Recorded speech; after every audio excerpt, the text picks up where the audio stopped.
জনগণের খোঁজ খবর নিত রাত দুপুরে, ঘুরে ঘুরে দেখতো কি কেউ আছে অনাহারী। আমার দেশের মা বোনেরা লাঞ্ছিতা হতো না, আমার দেশের কৃষক শ্রমিক বঞ্চিত হতো না। ধনী গরিব ভালোবাসার জীবন ফিরে পেত, আমার দেশের শাসক হতো ওমরেরই মতো। আসসালামু আলাইকুম ওয়া রাহমাতুল্লাহি ওয়া বারাকাতুহু। আলহামদুলিল্লাহিল্লাযী আওয়া মান ইলা লুতফিহি আওয়া ওয়া আশহাদু আল লা ইলাহা ইল্লাল্লাহু ওয়াহদাহু লা শারীকা লাহু দাওয়া বিইনআমিহি মান ইয়াইসা মিন আসকামিহি দাওয়া ওয়া আশহাদু আন্না সাইয়্যিদানা ওয়া নাবিয়্যানা মুহাম্মাদান আবদুল্লাহি ওয়া রাসূলুহু মান ইত্তাবা'আহু কানা আলাল হুদা ওয়া মান 'আসাহু কানা ফির রাদা। صلى الله تعالى عليه وعلى آله وصحبه صلاة تبقى وسلاما يترى. أما بعد فأعوذ بالله من الشيطان الرجيم. بسم الله الرحمن الرحيم. وداود وسليمان إذ يحكمان في الحرث إذ نفشت فيه غنم القوم وكنا لحكمهم شاهدين. ففهمناها سليمان وكلا آتينا حكما وعلما وسخرنا مع داود الجبال يسبحن والطير وكنا فاعلين. وعلمناه صنعة لبوس لكم لتحصنكم من بأسكم فهل أنتم شاكرون. ولسليمان الريح عاصفة تجري بأمره إلى الأرض التي باركنا فيها وكنا بكل شيء عالمين. ومن الشياطين من يغوصون له ويعملون عملا دون ذلك وكنا لهم حافظين. আল্লাহ তাআলা ইরশাদ করেন, আর স্মরণ করো দাউদ ও সুলাইমান আলাইহিস সালামের কথা, যখন তারা শস্য ক্ষেতের বিষয়ে বিচার করছিলেন। যখন এক লোকের মেষ ওই শস্য ক্ষেতে ঢুকলো, প্রবেশ করলো, আর আমি তাদের বিচার কার্যে সাক্ষী ছিলাম। অতঃপর আমি সুলাইমান আলাইহিস সালামকে বিষয়টা বুঝিয়ে দিলাম, আর তাদের প্রত্যেককে আমি দান করেছি প্রজ্ঞা, বিচার বিশ্লেষণ এবং ইলম। আর আমি দাউদ আলাইহিস সালামের জন্য পাহাড় ও পক্ষীকুলকে অনুগত করে দিলাম, তারা তার সাথে তাসবিহ পাঠ করত। আর আমি এটা আমি করেছি। আর আমি দাউদ আলাইহিস সালামকে বর্ম নির্মাণের শিক্ষা দিয়েছি, যাতে করে তোমাদেরকে যুদ্ধের সময় রক্ষা করে। অতএব তোমরা কি শুকরিয়া আদায় করবে? আর আমি সুলাইমান আলাইহিস সালামের জন্য প্রবল হাওয়াকে তার অনুগত করে দিলাম, বশীভূত করে দিলাম। সুলাইমান আলাইহিস সালামের নির্দেশে বরকতময় ভূমির দিকে, জমিনের দিকে তা পরিচালিত হতো, যে জমিনের উপর আমি বারাকাহ দান করেছি, কল্যাণ দান করেছি। আর প্রত্যেক বিষয়ের প্রতি আমি অবগত আছি। আর আমি তার অনুগত করে দিলাম দুষ্ট শয়তানদেরকে, যারা সুলাইমান আলাইহিস সালামের জন্য ডুব দিত পানিতে এবং অন্যান্য কাজও তারা করত। আর শয়তানের অনিষ্টতা থেকে আমি তাদেরকে হেফাজত করেছি। উমসেলাল লেবার সিটির এই মসজিদে আয়োজিত আজকের এই মাহফিল উপস্থিত সম্মানিত মুসল্লি ভাইরা, সূরাতুল আম্বিয়া থেকে 5টি আয়াত 78 থেকে 82 নম্বর আয়াত পর্যন্ত তিলাওয়াত করে এর সহজ সরল বাংলা অনুবাদ উপস্থাপন করেছি। এই 5টি আয়াতের আলোকে আল্লাহর দুইজন নবী দাউদ এবং সুলাইমান আলাইহিস সালামের সিরাত ঘটনা আল্লাহ তাআলা উল্লেখ করেছেন। এখানে আমাদের জন্য কি শিক্ষা রয়েছে ঘটনা এবং শিক্ষণীয় বিষয় সম্পর্কে আমরা আলোচনা উপস্থাপন করব ইনশাআল্লাহ। সম্মানিত ভাইরা, এই সূরার নাম হচ্ছে সূরাতুল আম্বিয়া, নবীদের সূরা। বিভিন্ন নবীদের কাহিনী ঘটনা আল্লাহ তাআলা এই সূরার মধ্যে উল্লেখ করেছেন, কারণ নবীরাই হচ্ছেন আমাদের আইডল, নবীরাই হচ্ছেন আমাদের উসওয়া, আমাদের কুদওয়া, আমাদের নমুনা, আমাদের মডেল, আমাদের আদর্শ। সুবহানাল্লাহ। উলাইকাল্লাযীনা হাদাল্লাহু ফাবিহুদাহু মুকতাদি। আল্লাহ তাআলা বলেন, এই সকল নবীদেরকে আল্লাহ তাআলা সঠিক পথ দান করেছেন, অতএব তাদের অনুসরণ করো। যদি কাউকে ফলো করতে হয় তাহলে এই নবীদের ফলোয়ার হও, নবীদের অনুসরণ করো, তাদের পদাঙ্ক অনুসরণ করলে তুমি হিদায়াত প্রাপ্ত হবে। সুবহানাল্লাহ। সেই নবীদের মধ্যে একজন হচ্ছেন দাউদ, আরেকজন হচ্ছেন সুলাইমান আলাইহিসসালাম। দাউদ আলাইহিসসালাম ছিলেন পিতা, আর সুলাইমান আলাইহিসসালাম ছিলেন সন্তান। পিতা এবং সন্তান, তাদের কথা কোরআনে কারীমের বিভিন্ন সূরায় আল্লাহ তাআলা উল্লেখ করেছেন। জানার দরকার, পড়ার দরকার, শোনার দরকার, যাতে করে আমরা তাদের জীবন অনুসরণ করতে পারি, ফলো করতে পারি। দাউদ আলাইহিসসালাম যিনি বাবা ছিলেন, তিনি একাধারে নবীও ছিলেন, আল্লাহর পথে লড়াকু যোদ্ধা ছিলেন, মুজাহিদ ছিলেন, কারি ছিলেন, বিচারক ছিলেন। একাধারে বেশ কয়েকটা গুণ আল্লাহ তাআলা তার এই প্রিয় নবীকে দান করেছিলেন। সুবহানাল্লাহ।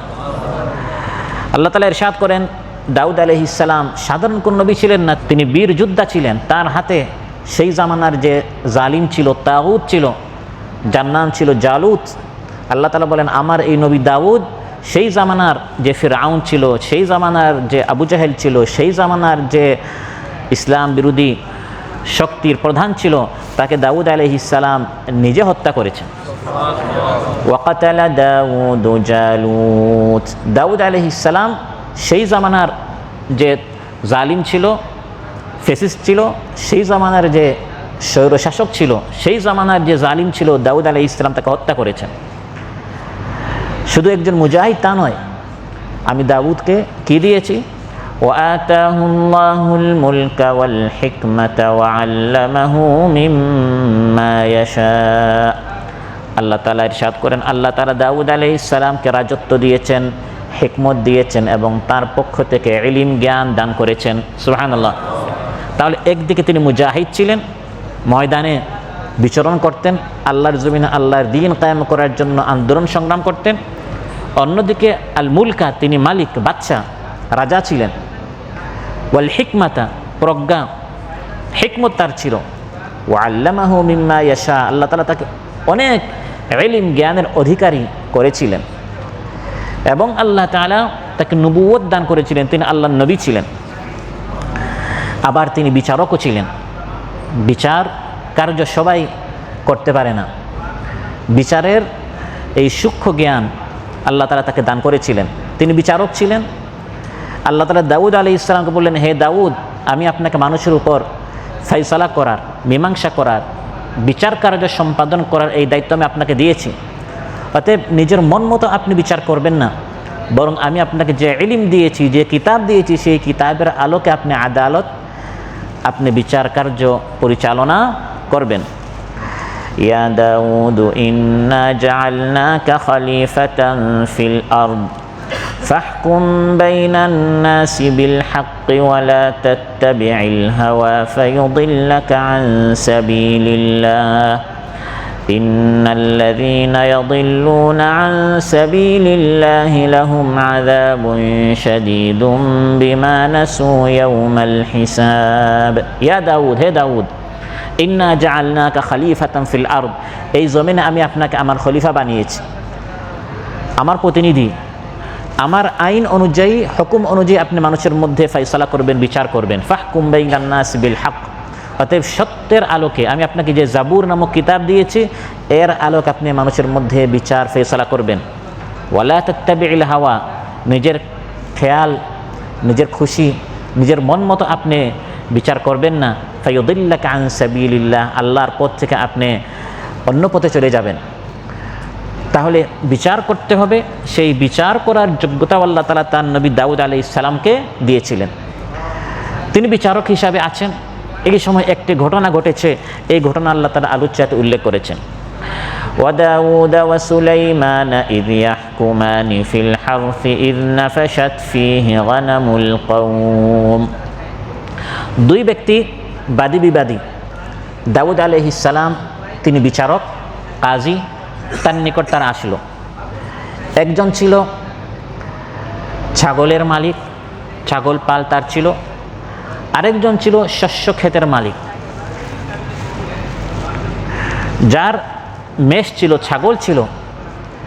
রাতের বেলা তার ছাগলগুলো ওই ক্ষেতওয়ালার ক্ষেতের ময়দানে, ওই মাঠে ঢুকে তার ফসলগুলো নষ্ট করে দিল।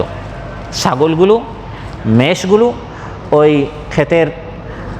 ক্ষেতের মধ্যে ঢুকে, ওই ক্ষেত্রে ঢুকে তার ফসলগুলো কি করে দিল? নষ্ট করে দিল।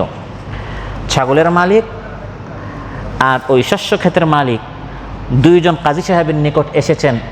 আর সেই সময়ের কাজী সাহেব ছিলেন জামানার নবী দাউদ আলাইহিস সালাম।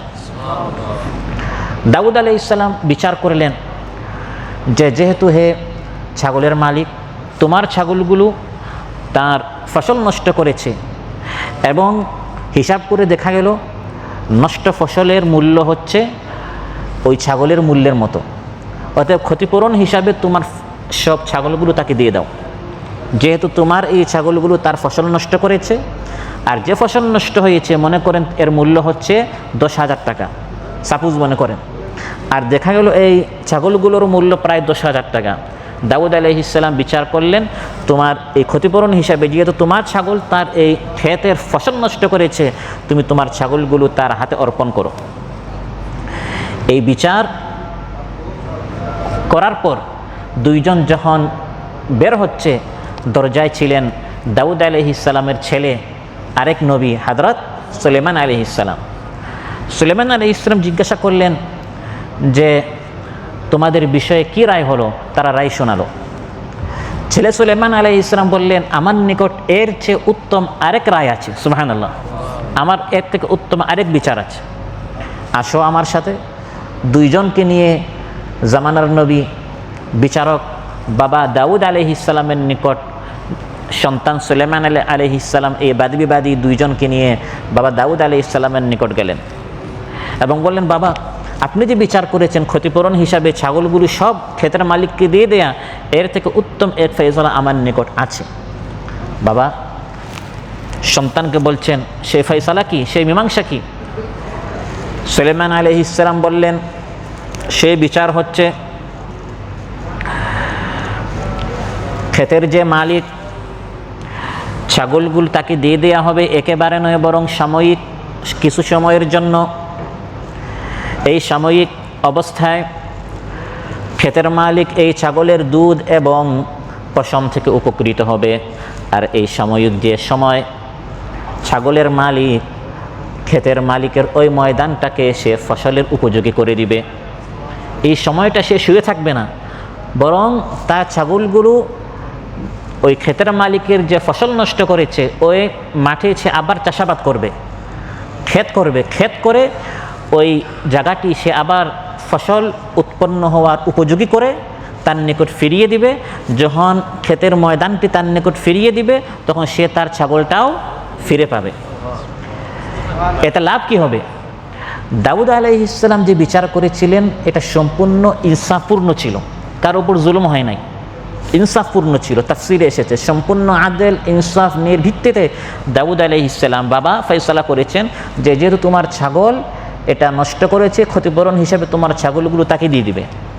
আর সুলাইমান আলাইহিস সালাম যে বিচার করেছেন এটি ছিল অতি উত্তম। আগে একটা ছিল ইনসাফ আর এটি অতি ইনসাফ, এটি অতি ভালো। সেটা কি? সন্তান সুলাইমান আলাইহিস সালাম যে বিচার করেছেন এর আলোকে কেউ আর বঞ্চিত থাকে না। মেষের যে মালিক, ছাগলের যে মালিক, সে কিছুদিন পর তার ছাগলগুলো ফিরে পাবে, আর ক্ষেতের মালিক সে তার ময়দানটাও ফিরে পাবে। আর দ্বিতীয় যে ফায়দা হয়, এতে করে কেউ আর হতাশ হয় না, কারণ ছাগলের মালিক বাবার রায় অনুযায়ী হতাশ হয়ে যাবে, কারণ সে অর্থশূন্য হয়ে গেল। আর ছেলের ফয়সালা অনুযায়ী সে হতাশ হচ্ছে না, নিরাশ হচ্ছে না, সে কিছুদিন পর তার ছাগলগুলো সে ফিরে পাচ্ছে এবং কেউ অলস হচ্ছে না। বাবার রায় অনুযায়ী ক্ষেতের মালিক, সে তো ছাগল পেয়ে ফেললো, এখন অর্থ উপার্জন করার তার প্রয়োজন নাই, তার নিকট তো ছাগল আছে। কিন্তু সন্তানের রায় অনুযায়ী ছাগলের যে মালিক, তাকে কি করতে হবে, ওই ময়দানটা আবার ফসল উৎপন্ন করার উপযোগী করার জন্য চাষাবাদ করতে হবে, কাজকর্ম করতে হবে। এতে করে অলসতা দূর হবে, কাজকর্ম এবং শ্রম দেওয়ার প্রতি মানুষ উৎসাহিত হবে। এজন্য সুলেমান আলাইহিস সালামের এর রায়কে আল্লাহ তাআলা আয়াতের মধ্যে প্রশংসা করেছেন। সুবহানাল্লাহ। দাউদ এবং সুলেমান আলাইহিস সালাম দুইজন নবী ছিলেন, দুইজনই বিচারক ছিলেন। কিন্তু আল্লাহ তাআলা আলোচ্য আয়াতে দাউদ আলাইহিস সালামের রায়ের প্রশংসার পাশাপাশি সুলেমান আলাইহিস সালামের রায়ের অতি প্রশংসা করেছেন, যে তার রায়টি বেশি সুন্দর ছিল। এবং হাদিসের মধ্যেও রাসূল সাল্লাল্লাহু আলাইহি ওয়াসাল্লাম বিভিন্ন ঘটনা উল্লেখ করেছেন, যার মাধ্যমে সন্তান সুলেমান আলাইহিস সালামের তীক্ষ্ণ তার যে জ্ঞান ছিল, বিচক্ষণতা ছিল, বিশ্লেষণ শক্তি ছিল, বিচার করার যে তার ইলম ছিল, আল্লাহ তাআলা কোরআনের মধ্যে যেমন উল্লেখ করেছেন, রাসূল সাল্লাল্লাহু আলাইহি ওয়াসাল্লাম বিভিন্ন ঘটনা উল্লেখ করে সেটা বুঝিয়ে দিয়েছেন। সুবহানাল্লাহ। যেমন একটি ঘটনায় বুখারী মুসলিম এসেছে, ক্বালা রাসূলুল্লাহ সাল্লাল্লাহু আলাইহি ওয়াসাল্লাম কানাত ইমরাআতানি মাআহুমা ইবনাহুমা। বুখারী মুসলিম এসেছে আরেকটি ঘটনা, রাসূল সাল্লাল্লাহু আলাইহি ওয়াসাল্লাম ইরশাদ করেন, দুই মহিলার সাথে তাদের প্রত্যেকের সন্তান সাথে ছিল। জা আয-যিবু ফাযাহাবা বিবনি আহাদিহিমা।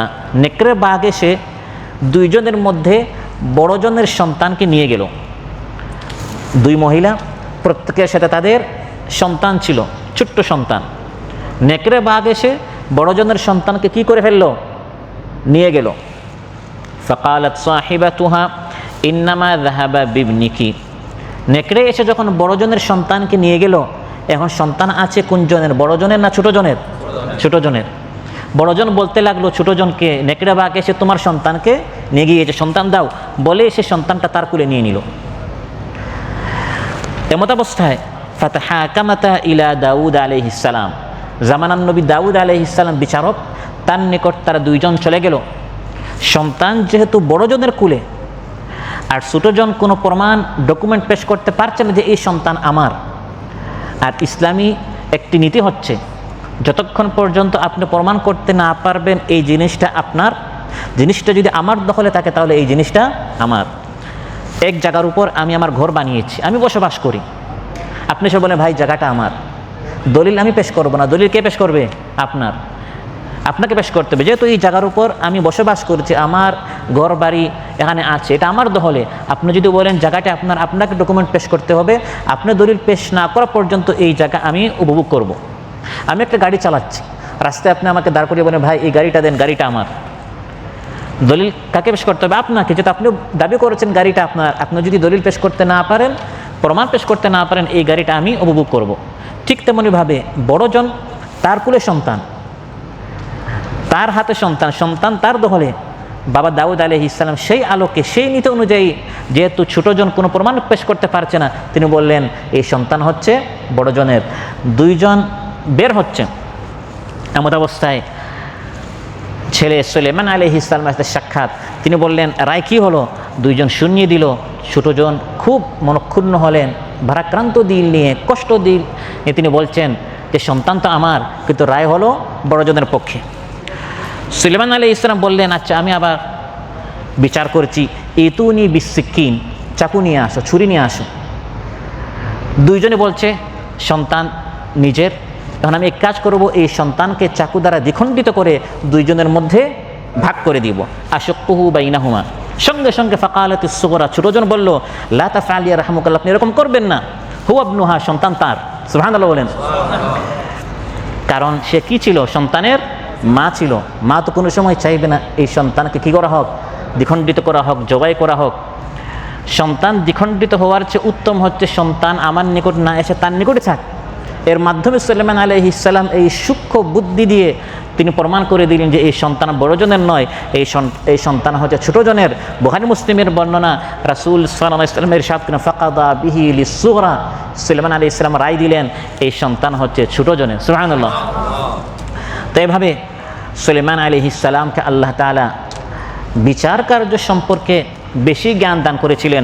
আলোচ্য আয়াতে আল্লাহ তাআলা বলছেন দাউদ আলাইহিস সালাম যখন বিচার করলেন, وداود وسليمان إذ يحكمان في الحرث إذ نفشت فيه غنم القوم وكنا لحكمهم شاهدين দাউদ এবং সুলাইমান আলাইহিস সালাম তারা দুইজন যখন বিচার করলেন সেই বিষয়ে, ক্ষেতের বিষয়ে, যখন একদল মানুষের মেষ ছাগল সেই ক্ষেতের মধ্যে ঢুকে গেল, আল্লাহ তাআলা বলেন ওয়াকুন্না লিহুকমিহিম শাহিদিন, সেই বিচার কার্য সম্পর্কে আমি আল্লাহ তাআলা সাক্ষী ছিলাম।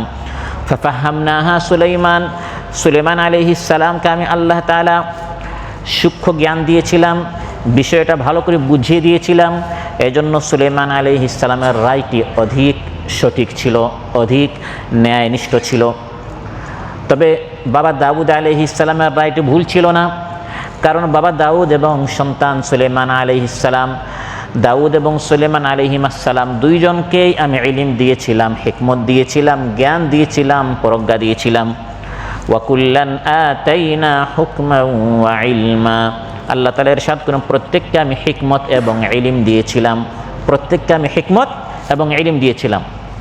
কাজী যখন তার সামনে যে সকল দলিল প্রমাণ ডকুমেন্টস পেশ করা হয়, এর আলোকে যখন বিচারক বিচার করেন, তার বিচারটা যদি ভুল হয়, যেহেতু তিনি চেষ্টা করেছেন, ভুল হলেও আল্লাহ তাআলা এক সওয়াব দিবেন, সুবহানাল্লাহ, আর সঠিক হলে দ্বিগুণ সওয়াব দিবেন। কারণ বিচারক তো আর গায়েব জানেন না। আপনার নিকট দুইজন ঝগড়া করে আসলো, আপনি দুইজনের কথা শুনে তদন্ত করে যাচাই বাছাই করে আপনার নিকট যতটুকু বিষয়টি স্পষ্ট হলো, আপনি সেই আলোকে বিচার করবেন। আপনি তার গায়েব জানেন না আসলে কে সঠিক। এই জন্য আপনি যখন চেষ্টা করে সঠিক রায় দেওয়ার চেষ্টা করবেন, তারপরেও যদি আপনার রায়টি ভুল হয়, আল্লাহ তাআলা আপনার চেষ্টার কারণে একটা সওয়াব দিবেন। আর যদি চেষ্টার পর আপনার রায়টি একেবারে সঠিক হয়ে যায়, তাহলে আপনার জন্য দ্বিগুণ সওয়াব রয়েছে। যেমন এখানে দাউদ আলাইহিস সালামের রায়টি সঠিক হলেও সুলাইমান আলাইহিস সালামের রায়টি বেশি সঠিক ছিল। বুখারীতে এসেছে ক্বালা রাসূলুল্লাহ সাল্লাল্লাহু আলাইহি ওয়াসাল্লাম ইযা হাকামাল হাকিমু ফাজতাহাদা ফাআসাবা ফালাহু আজরান ওয়া ইযা হাকামা ফাজতাহাদা ফাআখতা ফালাহু আজর। কোনো বিচারক চেষ্টা করে যখন রায় দেয়, সে ইচ্ছা করে পক্ষপাত করে না, আমার দলের পক্ষে, আমার বর্ণের পক্ষে, আমার রঙের যারা তার পক্ষে, আমার দেশের যে তার পক্ষে আমি রায় দিলাম। এরকম এক সময় আমাদের দেশে ছিল না, এক পাক্ষিক রায়, আমার দলের হলে মানে সব রায়গুলো পক্ষে আসে, আর অন্য দলের হলে সব বিপক্ষে যায়, এমন নয়। একজন কাজী, একজন বিচারক যখন সর্বোচ্চ দিয়ে চেষ্টা করে, তারপর যখন একটা রায় প্রদান করে, ফাআসাবা, রায়টা যদি সঠিক হয়ে যায়, ফালাহু আজরান, তার জন্য দ্বিগুণ সওয়াব, সুবহানাল্লাহ। ওয়া ইযা হাকামা ফাজতাহাদা ফাআখতা ফালাহু আজরুন, যদি চেষ্টা করার পর তার রায়টি ভুল হয়ে যায়, তাহলে চেষ্টার কারণে আল্লাহ তাআলা তাকে একটা সওয়াব দিন, সুবহানাল্লাহ। তাহলে এই কথার মাধ্যমে মূলত আল্লাহ তাআলা দাউদ আলাইহিস সালামের পক্ষে কথা বলছেন, যে দাউদ আলাইহিস সালাম তিনি চেষ্টা করেছেন। সুলাইমান আলাইহিস সালামের রায়টি বেশি সঠিক ছিল, বেশি ইনসাফপূর্ণ ছিল, কিন্তু দাউদ আলাইহিস সালামকেও দোষারোপ করা যাবে না, কারণ তিনিও চেষ্টা করেছেন। ওয়াকুল্লান আতাইনা হুকমান ওয়া ইলমা, কারণ বাবা দাউদ এবং সন্তান সুলাইমান আলাইহিস সালাম দুইজনকে আমি হিকমত দিয়েছি, দুইজনকে আমি ইলম দিয়েছি, সুবহানাল্লাহ। দুইজন নবী ছিলেন, দুইজন কাজী ছিলেন, দুইজন বাদশাহ ছিলেন, দুইজন আলিম ছিলেন, এত বিশাল যোগ্যতা সম্পন্ন তারা ছিলেন। এগুলো পেয়ে তারা অহংকারী করেছেন নাকি? আল্লাহকে ভুলে গেলেন? না, কোরআন বলছে এই সকল কাবিলিয়ত, সালাহিয়ত, যোগ্যতা পেয়ে তারা কি করলেন? ওয়ালাকাদ আতাইনা দাউদ ওয়া সুলাইমানা ইলমান ওয়া ক্বালা আলহামদুলিল্লাহিল্লাযী ফাদ্দালানা আলা কাসীরিম মিন ইবাদিহিল মুমিনিন। নিশ্চয় আমি দাউদ এবং সুলাইমান, বাবা এবং সন্তান আলাইহিস সালামের দুই নবীকে আমি ইলম দিয়েছি, অনেক যোগ্যতা। এগুলো পেয়ে তারা কি করলেন? ওয়াকালা, দুইজনই বললেন আলহামদুলিল্লাহ, সমস্ত প্রশংসা আল্লাহ তাআলার, আল্লাযী ফাদ্দালানা, যিনি আমাদেরকে এই ইলম, এই শক্তি, এই রাজত্ব, এগুলো দিয়ে অনেক মানুষের উপর আমাদেরকে শ্রেষ্ঠত্ব দিয়েছেন। সমস্ত প্রশংসা সেই রবের, সুবহানাল্লাহ। এখান থেকে আমরা কি শিখলাম? আপনি টাকার অধিকারী হলেন, অঢেল সম্পদের মালিক হলেন, আল্লাহ আপনাকে অনেক যোগ্যতা দিলেন, আপনার বর্ণ, আপনার শরীরের চামড়ার রং অনেক সুন্দর, আপনার সন্তান বেশি, আপনার জায়গা জমিন বেশি, আপনার প্রমোশন হলো, ব্যবসা বাণিজ্যে উন্নতি হলো, তখন অহংকারী করবেন? মানুষকে আর চিনবেন না, ফেস চেঞ্জ হয়ে যাবে নাকি? না। ওয়াকাল আলহামদুলিল্লাহ, তখন দাউদ এবং সুলেমান আলাইহিসসালামকে দেওয়ার পর আল্লাহ তাআলা বলছেন তারা পেয়ে কি বলেছেন? তারা দুইজনে পেয়ে বলেছেন এগুলো আমাদের যোগ্যতা নয়, এগুলো আল্লাহর নেয়ামত আমাদের প্রতি। এজন্য আল্লাহর প্রশংসা, আল্লাহ দয়া করে আমাদেরকে দিয়েছেন। আল্লাহ চাইলে আমাকে না দিয়ে আরেকজনকে দিয়ে দিতে পারতেন, আমাকে বঞ্চিত রেখে মাহরুম করে আরেকজনকে আল্লাহ দিতে পারতেন। যেহেতু আল্লাহ আমাকে দিয়েছেন, তাকে সবর করার সুযোগ দিচ্ছেন, আর আমাকে শুকরিয়া আদায় করার আল্লাহ তাআলা সুযোগ করে দিয়েছেন। সুবহানাল্লাহ। দাউদ আলাইহিসসালামকে আল্লাহ তাআলা শুধু নবী বানিয়েছেন, আলিম বানিয়েছেন, বিচারক বানিয়েছেন, বাদশা বানিয়েছেন তা নয়। আল্লাহ তাআলা বলেন দাউদ আলাইহিসসালামকে আমি সুন্দর আওয়াজের অধিকারী করেছিলাম। জাবুর যখন তিনি তিলাওয়াত করতেন, তার প্রতি যে আমার কালাম, আল্লাহর কালাম নাজিল হয়েছে। জাবুর যখন তিনি তিলাওয়াত করতেন, পঙ্গপালের মতো সবাই তখন শমশন নীরবতা সেখানে হতো, পিনপতন নীরবতা হতো।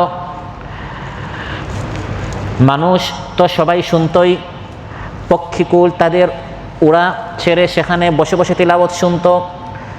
শুধু প্রাণী নয়, পাখি তো একটা প্রাণী, এমনকি নিষ্প্রাণ যত জিনিস আছে যেমন পাহাড় সমূহ পর্যন্ত আমার দাউদের জাবুর তিলাওয়াত শোনার জন্য তারা তখন সেখানে উপস্থিত হয়ে যেত। সুবহানাল্লাহ।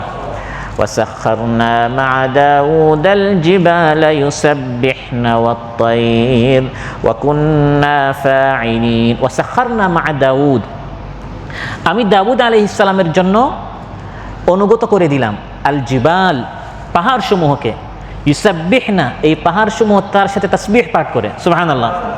ওয়াত-তাইর, পাখিগুলোকে, পাখি এবং পাহাড়। আমার দাউদ যখন তাসবিহ পাঠ করে, জাবুর তিলাওয়াত করে করে যখন আমার মহিমা বর্ণনা করে, আমার দাউদ একা নয়, মানুষ তো তার সাথে আছেই, অন্যান্য পশু পাখি তো আছেই, নিষ্প্রাণ যাদের প্রাণ নেই, এই প্রাণহীন পাথর, পর্বত, পাহাড়, তারাও আমার দাউদের সাথে তখন তাসবিহ পাঠ করা শুরু করে। আর সেটা সাময়িক, শুধু সকাল বা শুধু সন্ধ্যা, শুধু 2-1 ঘন্টা নয়। ইন্না সাখখারনাল জিবালা মাআহু ইউসাব্বিহনা বিল আশিয়্যি ওয়াল ইশরাক। আল্লাহ তাআলা বলেন আমি পাহাড় এবং পাখিগুলোকে আমার দাউদের সাথে সকাল সন্ধ্যা তাসবিহ পাঠ করার জন্য নিয়োজিত করে দিয়েছি। সুবহানাল্লাহ। বিল আশিয়্যি ওয়াল ইশরাক, সকাল সন্ধ্যা, 2-1 ঘন্টা নয়, সকাল সন্ধ্যা যখন আমার দাউদ যখনই তেলাওয়াত করতেন, তখন পাহাড়ও পাখিও আমার দাউদের সাথে তাসবিহ পাঠ করতো। সুবহানাল্লাহ। দাউদ আলাইহিস সালামের এই সকল যোগ্যতা কোরআনের মধ্যে আল্লাহ কেন উল্লেখ করলেন?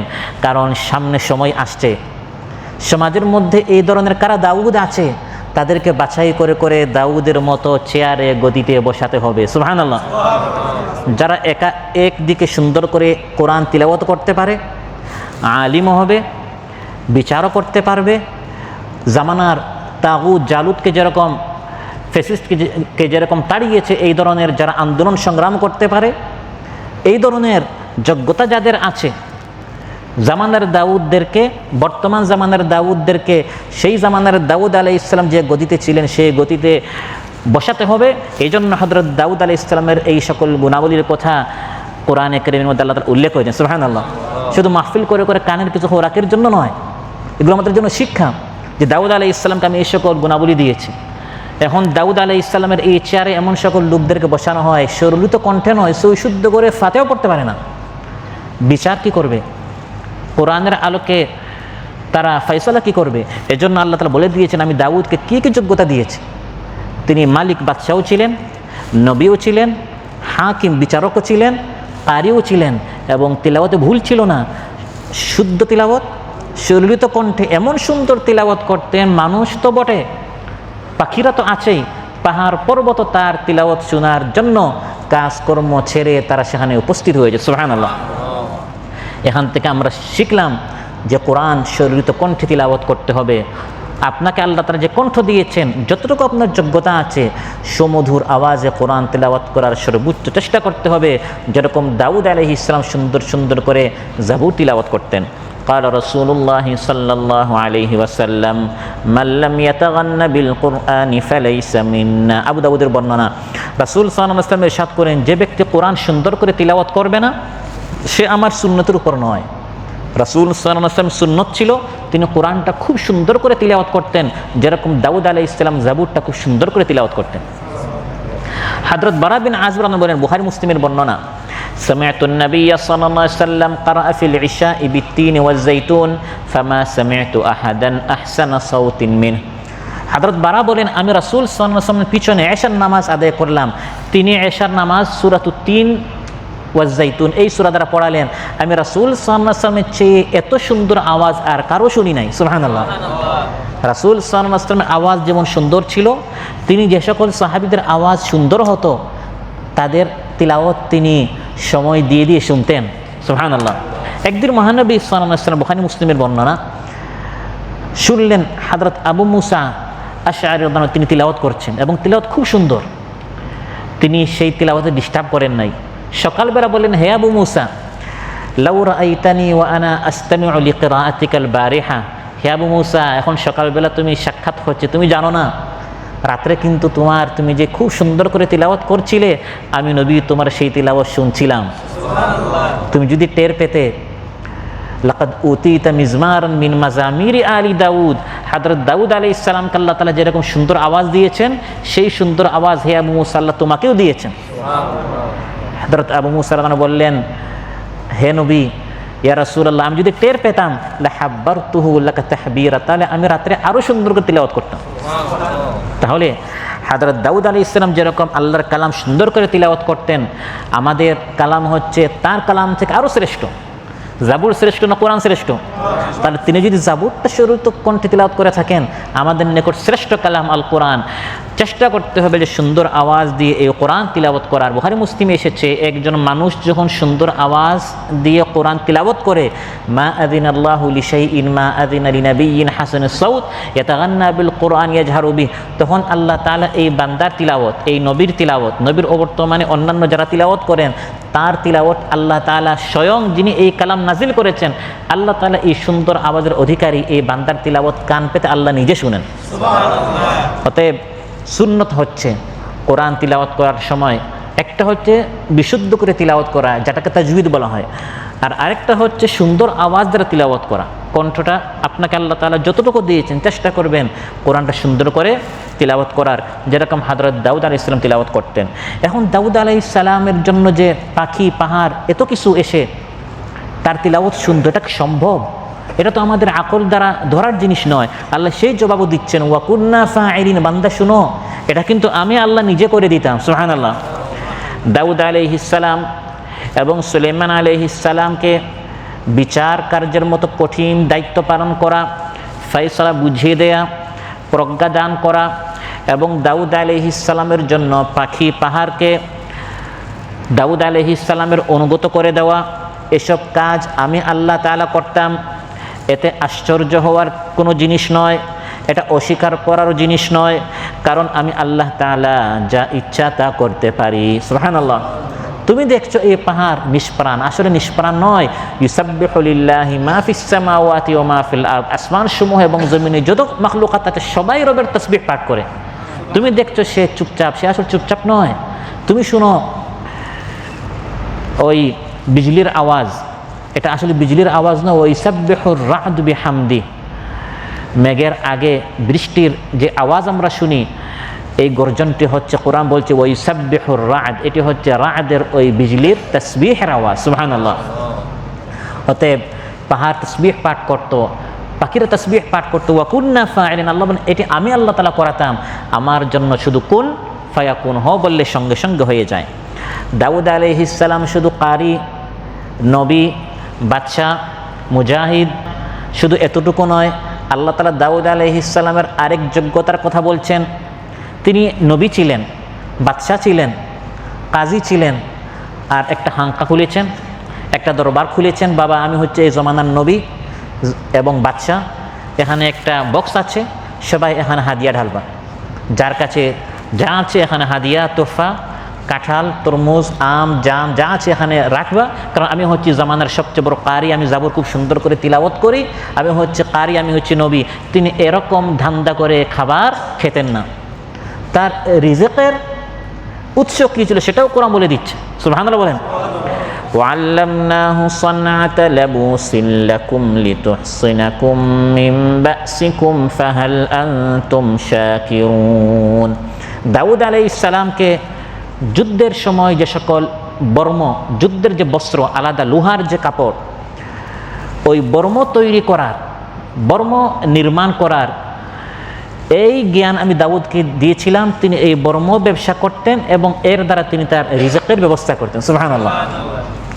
দাউদ আলাইহিস সালামের আগে বর্ম ছিল, বর্ম হতো, কিন্তু সেটা স্বাভাবিক পাতের হতো, কড়া ও শিকলহীন ছিল। দাউদ আলাইহিস সালাম সর্বপ্রথম কড়া এবং শিকল বিশিষ্ট বর্ম তৈরি করলেন, যুদ্ধের বস্ত্র তিনি তৈরি করলেন। আল্লাহ তাআলা দাউদ আলাইহিস সালামের জন্য লোহাকে নরম করে দিলেন, যার দ্বারা তিনি এই সকল লোহার কাপড়, যুদ্ধের বস্ত্র তিনি তৈরি করতেন। ওয়া আলান্না লাহুল হাদিদ আন ইয়ামাল সাবিগাতিন ওয়া কাদ্দির ফিস সারদি ওয়া'মালু সালিহা ইন্নী বিমা তা'মালুনা বাসীর।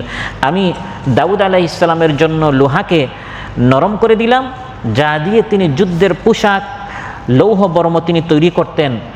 যুদ্ধে যখন তোমরা আঘাতপ্রাপ্ত হও, ওই আঘাত থেকে রক্ষা করার জন্য দাউদ আলাইহিস সালাম এই বর্মগুলো তিনি তৈরি করতেন, তৈরি করে বিক্রি করতেন। এর দ্বারা তিনি তার খাবারের, রিজকের তিনি ব্যবস্থা করতেন। সুবহানাল্লাহ। লিতুহসিনাকুম মিন বাসিকুম ফাহাল আনতুম শাকিরুন। আমি দাউদ আলাইহিস সালামকে যে জ্ঞান দিয়েছি, একটা বর্ম বানাতে হবে যেটা লোহার হবে, যার দ্বারা মানুষ যুদ্ধের সময় রক্ষা পাবে, এই জিনিসটা দাউদ আলাইহিস সালাম নিজে আবিষ্কার করেন নাই। আল্লাহ বলেন এই ইলমটা আমি তাকে দিয়েছিলাম। ওয়া আল্লামনাহু, অতএব হে বান্দার শুকরিয়া আদায় করো যে এই ধরনের জ্ঞান আমি তোমাদেরকে দিচ্ছি। কাতারে আসার আগে তুমি গাড়ি চালাতে পারতে না, আমি তোমাকে লাইসেন্স, গাড়ি চালানোর যোগ্যতা আমি তোমাকে শিখিয়েছি। লোহার কাজ, কাঠের কাজ, ইলেকট্রিক কাজ, বিভিন্ন জিনিস তুমি জানতে না। এখন এগুলো দ্বারা তুমি যে রিজেক, তুমি যে তলব করছো, উপার্জন করছো, ইনকাম করছো, এটি তোমার যোগ্যতা নয়। ওয়া আল্লামনাহু সানআত লাবুস। আল্লাহ বলেন আমি তাকে এই সকল পোশাক, যুদ্ধের পোশাক, এই সকল বর্ম কিভাবে নির্মাণ করতে হয়, ওয়া আল্লামনাহু, এটি আমি আল্লাহ তাআলা দাউদকে শিখিয়েছি। ফাহাল আনতুম শাকিরুন, তোমরা শুকরিয়া আদায় করবে না? আমি আল্লাহ তোমাদেরকে কত কিছু শিখিয়েছি। যে যতটুকু শিখেছে সে ইলমের আলোকে তত বেশি বিনয়ী হবে যে আলহামদুলিল্লাহ আল্লাহ আমাকে শিখিয়েছেন। এটি শুকরিয়া আদায় করার জিনিস। এর জন্য আয়াতের শেষে আল্লাহ কি বলছেন? ফাহাল আনতুম শাকিরুন, তোমরা কি শুকরিয়া আদায় করবে না? ইলম অর্জন করে অহংকারী হওয়া যাবে না, বিনয়ী হতে হবে। এখান থেকে আমরা এটা একটা শিখলাম এই আয়াত থেকে, যিনি যে জিনিস, যে জ্ঞান, যে শাস্ত্রে জ্ঞানী হবে, যত বড় জ্ঞানী হবে তত বেশি বিনয়ী হবে। যেরকম একটি গাছের ফল বেশি হলে গাছটি কী হয়? নত হয়, উঁচু হয় না, তখন নত হয়, কারণ ফল বেশি, ইলম বেশি, জ্ঞান বেশি, তখন মাথা নত হতে হবে। এই আয়াত থেকে আরেকটা যেটা আমরা শিখলাম সেটি হচ্ছে নিজ হাত দ্বারা উপার্জন করার ফজিলত। দাউদ আলাইহিস সালাম বর্ম প্রস্তুত করতেন এবং এর দ্বারা তিনি তার রিজকের ব্যবস্থা করতেন। সহিহ বুখারীতে এসেছে, ক্বালা রাসূলুল্লাহ সাল্লাল্লাহু আলাইহি ওয়াসাল্লাম মা আকালা আহাদুন তাআমান কাত্তু খায়রান মিন আন ইয়াকুলা মিন আমালি ইয়াদিহি ওয়া ইন্না নাবিয়াল্লাহ দাউদ আলাইহিস সালাম কানা ইয়াকুলু মিন আমালি ইয়াদিহি। মানুষ যত সোর্স থেকে টাকা ইনকাম করে, এর মধ্যে শ্রেষ্ঠ সোর্স হচ্ছে, মাধ্যম হচ্ছে নিজ হাত দ্বারা ইনকাম করা। আপনি একটা মালের মালিক হয়েছেন, বিভিন্ন সোর্স আছে। একটা হচ্ছে উত্তরাধিকারী সূত্রে, বাবা মারা গেল, আপনি সম্পদের মালিক হলেন, এটা কোনো কষ্ট ছাড়া, এটা হালাল, হারাম নয়, কিন্তু আপনার কষ্ট করতে হয় নাই। আরেকটা হচ্ছে উপহার, একজন আপনাকে একটা হাদিয়া দিল, এটা কষ্ট ছাড়া আপনি পেয়েছেন।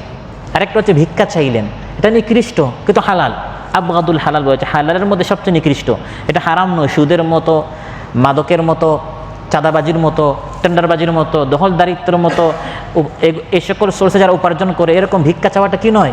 হারাম নয়, কিন্তু আবগাদুল হালাল, সবচেয়ে নিকৃষ্ট হালাল দুটি, একটা হচ্ছে তালাক আর একটা হচ্ছে ভিক্ষা। তো ভিক্ষার মাধ্যমে উপার্জন, এটাও একটা উপার্জন। উত্তরাধিকারী সূত্রে মালিক হওয়া, এটাও আপনি মালিক হয়ে গেছেন, কেউ আপনাকে উপহার দিল, এটাও মালিক। কিন্তু এই সব সোর্স থেকে শ্রেষ্ঠ হচ্ছে আমালিয়াদিহি, নিজে ইনকাম করে, নিজে কষ্ট করে, হাড় ভাঙ্গা কাজ করে, নিজ হাত দ্বারা যে টাকাটি মানুষ উপার্জন করে, রাসূল সাল্লাল্লাহু আলাইহি ওয়াসাল্লাম সাথে এটি হচ্ছে শ্রেষ্ঠ উপার্জন। সুবহানাল্লাহ। আর নিশ্চয় আল্লাহর নবী দাউদ আলাইহিস সালাম তিনি তার নিজ হাত দ্বারা উপার্জন করে টাকা ইনকাম করতেন। যিনি একাধারে নবী ছিলেন, বাদশাহ ছিলেন, কারি ছিলেন, বিচারক ছিলেন, মুজাহিদ ছিলেন, তিনি আবার দিন শেষে এভাবে কাজ করে টাকা ইনকাম করতেন। এর থেকে বোঝা গেল ইসলাম শ্রম এবং শ্রমিকদের মর্যাদা দিয়েছে, কারণ শ্রম ছাড়া পৃথিবীতে কোনো কিছু অর্জন করা যায় না। শ্রম হলো সব উন্নয়ন উৎপাদনের চাবিকাঠি। যে জাতি যত বেশি পরিশ্রমী হয় সে জাতি তত বেশি উন্নতি লাভ করতে পারে। শ্রম আল্লাহ প্রদত্ত মানব জাতির জন্য এক অমূল্য শক্তি এবং সম্পদ। পবিত্র কোরআনে এবং হাদিসের মধ্যে রাসূল সাল্লাল্লাহু আলাইহি সাল্লাম মানুষের প্রতি পরিশ্রম প্রিয় হতে উৎসাহিত করেছেন। লাকাদ খালাকনাল ইনসানা ফি কাবাদ। আল্লাহ তাআলা ইরশাদ করেন, আমি মানুষকে সৃষ্টি করেছি, সে এক কষ্টের পর তাকে আরেক কষ্ট করতে হবে। এভাবে কষ্ট করে করে, পরিশ্রম করে করে, মেহনত করে করে জীবন কাটাতে হবে। ঘুমাইয়া বিশ্রাম করে অলসতার সাথে টাকা ইনকাম করা, এটা ইসলাম পছন্দ করে না। শ্রম বা কাজ এটি হলো নবীদের সুন্নত। এই আয়াত আল্লাহ তাআলা বলছেন, দাউদ আলাইহিস সালাম তিনি বসে বসে টাকা ইনকাম করতে পারতেন, বাদশা ছিলেন, তারপরেও তিনি যুদ্ধের পোশাক এই ব্যবসা করে, বর্মের ব্যবসা করে তিনি কী করতেন? টাকা উপার্জন করতেন। শুধু দাউদ আলাইহিস সালাম নয়, প্রত্যেক নবী জীবিকা নির্বাহের জন্য কোনো না কোনো কাজ করতেন। আদম আলাইহিস সালাম কৃষিকাজ করতেন, নূহ আলাইহিস সালাম কাঠের কাজ জানতেন, ইদ্রিস আলাইহিস সালাম দর্জির কাজের মাধ্যমে তিনি তার জীবিকা নির্বাহ করতেন, শুআইব এবং সালেহ আলাইহিস সালাম তার ব্যবসা করতেন, মূসা আলাইহিস সালাম মেষ চড়াতেন। শুধু মূসা আলাইহিস সালাম নয়, সহিহ বুখারীতে এসেছে, ক্বালা রাসূলুল্লাহ সাল্লাল্লাহু আলাইহি ওয়াসাল্লাম মা বাআসাল্লাহু নাবিয়্যান ইল্লা রাআল গানাম। প্রত্যেক নবী মেষ চড়িয়েছেন, ছাগল চড়িয়েছেন। সাহাবায়ে কেরাম আজমাইন তারা প্রশ্ন করলেন, ইয়া রাসূলুল্লাহ ওয়া আনতা, আপনিও কি ছাগল চড়িয়েছেন, মেষ চড়িয়েছেন? তিনি ইরশাদ করলেন, হ্যাঁ আমিও মেষ চড়িয়েছি। নাআম কুনতু আরআহা আলা কারারিত আহলি মক্কা, কয়েক পয়সার বিনিময়ে আমি মক্কায় মেষ চড়িয়েছি। সুবহানাল্লাহ। কারণ ভবিষ্যতে মানুষ পরিচালনা করতে হবে, এই জন্য 40 বছরের আগে এই ছাগল কিভাবে পরিচালনা করতে হয়, এক ছাগল যায় ডান দিকে, এক ছাগল যায় বাম দিকে, মানুষকে পরিচালনা করা, মানুষকে দাওয়াত দিয়ে, যে আজকে এলান হলো নামাজের পর মাহফিল আছে, সবাইকে বসেছে, রুমে যাবেন, ঘরে যাবেন, হাতে পায়ে ধরবেন, তারপরে মানুষ কি হবে না? মহানবী সাল্লাল্লাহু আলাইহি ওয়াসাল্লাম ইরশাদ করেন, আমি তোমাদের কোমর ধরে জাহান্নাম থেকে তোমাদেরকে বাঁচাতে চাই, তারপরেও তোমরা জাহান্নামে পড়ে যেতে চাও। তো যাতে করে নবীরা নিরাশ না হন, হতাশ না হন, এই জন্য 40 বছর আগে প্রত্যেক নবীকে আল্লাহ তাআলা মেষ ছাগল চড়িয়ে এই শক্তিটি দিয়েছেন, এই যোগ্যতা আল্লাহ তাআলা দিয়ে থাকেন। তারপর মহানবী সাল্লাল্লাহু আলাইহি ওয়াসাল্লাম নিজে একজন বিজনেসম্যান ছিলেন, সুবহানাল্লাহ। তিনি ব্যবসায়ী ছিলেন। যখন তিনি ছোট ছিলেন, শৈশবকালে চাচা আবু তালিবের ব্যবসায় তিনি সফর করেছেন। আর যখন যুবক হলেন তখন খাদিজাতুল কুবরা উম্মুল মুমিনিন রাদিয়াল্লাহু আনহার ব্যবসা তিনি নিজে পরিচালনা করেছেন এবং তার সাহাবাদেরকে তিনি এভাবে গড়ে তুলেছেন। সাহাবা একরাম তারা মসজিদে বসে বসে তারা শুয়ে থাকতেন না, যে আমরা দিনের কাজ করছি, শুয়ে শুয়ে তারা টাকা ইনকাম করতেন না। আবু বকর, ওমর, উসমান রাদিয়াল্লাহু তিনজনই সেই জামানার শ্রেষ্ঠ ব্যবসায়ী ছিলেন। উসমান তার নামই ছিল উসমান গনি। গনি মানে কি? ধনী। ব্যবসা করে করে তিনি ধনী হয়েছিলেন। আব্দুর রহমান বিন আওফ তিনিও শ্রেষ্ঠ একজন ধনী ছিলেন ব্যবসা করে। আলী রাদিয়াল্লাহু আনহু তিনি টাকার বিনিময়ে কূপ থেকে পানি উঠাতেন কষ্ট করে। ইহুদিরা সেই জামানায় মদিনায় ছিল, তিনি কুয়া থেকে পানি উঠাতেন, বিনিময়ে তারা তাকে টাকা দিত। এরকম পরিশ্রম করে করে টাকা উপার্জন করতেন। আনসার এবং সাহাবীরা সাধারণত ক্ষেত খামার এবং কৃষিকাজ করতেন, আর মুহাজির সাহাবীরা ব্যবসা বাণিজ্য করতেন। আল্লাহ বলেন, ফাহাল আনতুম শাকিরুন, আমি তোমাদেরকে যে এই জ্ঞানটা দিলাম, কাউকে কৃষিকাজ, কাউকে ইলেকট্রিক কাজ, এক একজনকে এক এক কাজ আমি যে শিখিয়েছি, তোমরা কি শুকরিয়া আদায় করবে না? এর থেকে বোঝা গেল শিল্প শিখা এবং শিক্ষা দেয়া একটি শ্রেষ্ঠ নিয়ামত। আপনি যদি একটা জিনিস জানেন, এটাকেও সওয়াবের নিয়তে আপনি শিখাবেন। কোরআনের ক্লাস যেরকম হয়, এই সকল কীভাবে টাকা উপার্জন করতে হয়, এই সকল শ্রমের কোনো একটা শিল্প যদি আপনি কাউকে শেখান সওয়াবের নিয়তে, এটাও আপনার জন্য কী হবে? সওয়াব হবে। কোরআন শেখানো, দিন শেখানো যেমন সওয়াবের কাজ, দুনিয়া ইনকাম করার জন্য কোনো একটি কাজ কাউকে শেখানো, এটাও সওয়াবের কাজ। এই আয়াত থেকে আমরা শিখলাম। পরের আয়াতগুলোতে আল্লাহ তাআলা বলছেন, দাউদ আলাইহিস সালামের জন্য যেরকম আল্লাহ তাআলা পাহাড় ও পাখিকে বশীভূত করে দিয়েছিলেন, তার সন্তান সুলাইমান আলাইহিস সালামের জন্য আল্লাহ তাআলা এর থেকে আশ্চর্যজনক বিষয়গুলোকে তার অনুগত করে দিয়েছিলেন। সেটি হচ্ছে বাতাসকে। আর বাতাস থেকে আরও আশ্চর্যজনক বিষয় হচ্ছে শয়তানকে। সাধারণত শয়তান দুষ্ট হয়, অবাধ্য হয়, কারো বাধ্য হয় না, কারো বশীভূত হয় না, কারো আনুগত্য করে না, আনুগত্যহীন, এবং তারা সাধারণত অনিষ্টতা করে। সে জায়গায় এই দুষ্ট শয়তান জিন্নাত সুলাইমান আলাইহিস সালামের অনুগত হওয়া, তার কথা মতো চলা, এটি ছিল একটি আশ্চর্যের বিষয়। তো এই বিষয়গুলো আল্লাহ তাআলা আলোচ্য আয়াতে উল্লেখ করেছেন যে আমি আল্লাহ তাআলা কি না করতে পারি। দাউদ আলাইহিস সালামের জন্য আমি পাহাড়কে এবং পাখিগুলোকে তার অনুগত করে দিয়েছিলাম। আর সুলাইমান আলাইহিস সালামের জন্য আমি কি অনুগত করে দিয়েছি?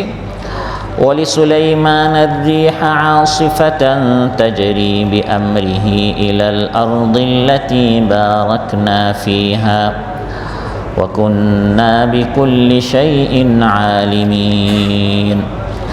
যেমন পাহাড় ও পাখিকে দাউদ আলাইহিস সালামের অনুগত আমি করে দিয়েছিলাম, তেমনি বাতাসকে, হাওয়াকে আমি আল্লাহ তাআলা সুলাইমান আলাইহিস সালামের অনুগত করে দিয়েছিলাম। সাধারণ কোনো বাতাস কেন, আল্লাহ বলেন আসিফা। আসিফা বলা হয় প্রবল বাতাসকে, উদ্দাম বায়ুকে, যে বাতাস এর সাথে যেটাকে বলা হয় ঝোড়ো হাওয়া, প্রচণ্ড বাতাস, প্রবল বাতাস, শক্তিশালী বাতাস, যে বাতাসকে কেউ ঠেকাতে পারে না। এই বাতাস সুলাইমান আলাইহিস সালামের কথা মতো চলতো। সুবহানাল্লাহ। স্বাভাবিক গতিসম্পন্ন আমি করে দিয়েছিলাম সুলাইমান আলাইহিস সালামের জন্য। প্রিয় ভাইরা, বাতাস হচ্ছে আল্লাহর সৃষ্টির মধ্যে অন্যতম একটি সৃষ্টি, এবং কোরআনের মধ্যে আল্লাহ তাআলা তার এই সৃষ্টি বাতাস সম্পর্কে আমাদেরকে চিন্তা ফিকির করতে বলেছেন, যে বাতাস নিয়ে একটু চিন্তা করো। কখনো ধীর গতিতে, কখনো দ্রুত গতিতে, কখনো উত্তর দিকে দক্ষিণ, কখনো দক্ষিণ থেকে উত্তর, কখনো পূর্ব থেকে পশ্চিম, কখনো পশ্চিম থেকে পূর্ব, কখনো ঠান্ডা, কখনো গরম, নানা ধরনের এই যে বাতাস, এটা আবর্তন, পরিবর্তন, চেঞ্জ কে করেন? আল্লাহ তাআলা করেন। ওয়া তাসরিফির রিয়াহি আয়াতুল লিকাউমি ইয়াকিলুন তিলকা আয়াতুল্লাহি নাতলুহা আলাইকা বিল হক فبأي حديث بعد الله وآياته يؤمنون। আল্লাহ তাআলা বলেন ওয়া তাসরিফির রিয়াহ, বাতাসের এই আবর্তন, চেঞ্জ হওয়া, এর মধ্যে চিন্তার অনেক খোরাক রয়েছে যারা চিন্তাশীল তাদের জন্য। তিলকা আয়াতুল্লাহ, এগুলো হচ্ছে আল্লাহর আয়াত, আল্লাহর নিশানা, আল্লাহর নিদর্শন, আল্লাহকে চেনার জন্য। ফাবিআইয়ি হাদিসিন, এই সকল কথা শোনার পর, কোরআনের আয়াত শোনার পর, আল্লাহর এই সকল বাতাস, আসমান, জমিন, এই সকল আল্লাহর সৃষ্টি দেখার পর যে ব্যক্তি আল্লাহকে মানে না, আল্লাহর কোরআনকে মানে না, তাহলে অন্য কোন আয়াত তাকে ঈমানের দিকে ধাবিত করবে? এ তো স্পষ্ট, দীপালোকের মতো স্পষ্ট আয়াত। এগুলো প্রমাণ করে যে একজন স্রষ্টা রয়েছে। বাতাসের গতি চেঞ্জ হচ্ছে, বাতাসের ধরন পরিবর্তন হচ্ছে, ঠান্ডা থেকে গরম, গরম থেকে ঠান্ডা, দিক চেঞ্জ হয়ে যাচ্ছে। এই যে বাতাস, কখনো প্রবল বাতাস, কখনো হালকা বাতাস, এগুলো একজন করছেন, তিনি কে? আল্লাহ তাআলা। বাতাস হচ্ছে আল্লাহর একটি শক্তিশালী সৃষ্টি। এই পৃথিবীর ইতিহাসে কতক জাতিকে আল্লাহ তাআলা বাতাস এর মাধ্যমে ধ্বংস করেছেন। বাতাস যেমন রহমতের বাতাস হতে পারে, বাতাস তেমন গজবের বাতাসও হতে পারে। আদ জাতিকে আল্লাহ তাআলা ধ্বংস করেছেন বাতাসের মাধ্যমে। وفي عاد إذ أرسلنا عليهم الريح العقيم ما تذر من شيء أتت عليه إلا جعلته كالرميم। আল্লাহ তাআলা ইরশাদ করেন, আদ জাতি আমি তাদের প্রতি পাঠিয়েছি এমন বাতাস, আল আকিম, যার মধ্যে কোনো কল্যাণ ছিল না। এই বাতাস কোনো কিছু তার সামনে বাকি রাখত না, সব কিছুকে চূর্ণ বিচূর্ণ করে ধ্বংস করে দিত। আদ জাতির বিশাল সভ্যতা ছিল, ঘর বাড়ি ছিল, বিল্ডিং ছিল, ইমারত ছিল, এলাকা ছিল, নগরী ছিল, দেশ ছিল। এক বাতাস আসলো, অনবরত টানা, সাবা লায়ালিন ওয়া সামানিয়াতা আইয়াম, সাবা লায়ালিন 7 রাত, ওয়া সামানিয়াতা আইয়াম 8 দিন। 7 রাত 8 দিন টানা অনবরত ক্রমাগত এই বাতাস তাদের প্রতি প্রবাহিত হলো। ফলে আল্লাহ তাআলা বলেন তাদেরকে আমি একবারে নিশ্চিহ্ন করে দিলাম। শুধু হাজার হাজার বছর আগের আদ জাতিকে বাতাসের মাধ্যমে আল্লাহ তাআলা ধ্বংস করেছেন তা নয়, আমার আপনার রাসূল সাল্লাল্লাহু আলাইহি ওয়াসাল্লামকে শেষ করে দেওয়ার জন্য ৫ম হিজরিতে মক্কাতুল মুকাররমাহ থেকে কাফির মুশরিকরা বিশাল বাহিনী, দল উপদল, জোট মহাজোট বেঁধে তারা মদিনাতুল মুনাওয়ারায় এসেছিল এবং মদিনাকে সব দিক থেকে তারা ঘেরাও করলো। এই যুদ্ধকে বলে খান্দাক যুদ্ধ, আবার এর অপর নাম হচ্ছে আহজাব যুদ্ধ। আহজাব হিজবের বহুবচন, দল উপদল, অনেক দল, অনেক জোট মহাজোট তারা করেছিল ইসলামের বিরুদ্ধে। এবার আমরা ইসলামকে শেষ করে দিব। মুসলমানদেরকে তারা সব দিক থেকে ঘেরাও করলো। মহানবী সাল্লাল্লাহু আলাইহি সাল্লাম এবং মুসলমানেরা মদিনার ভিতরে আবদ্ধ হয়ে গেলেন।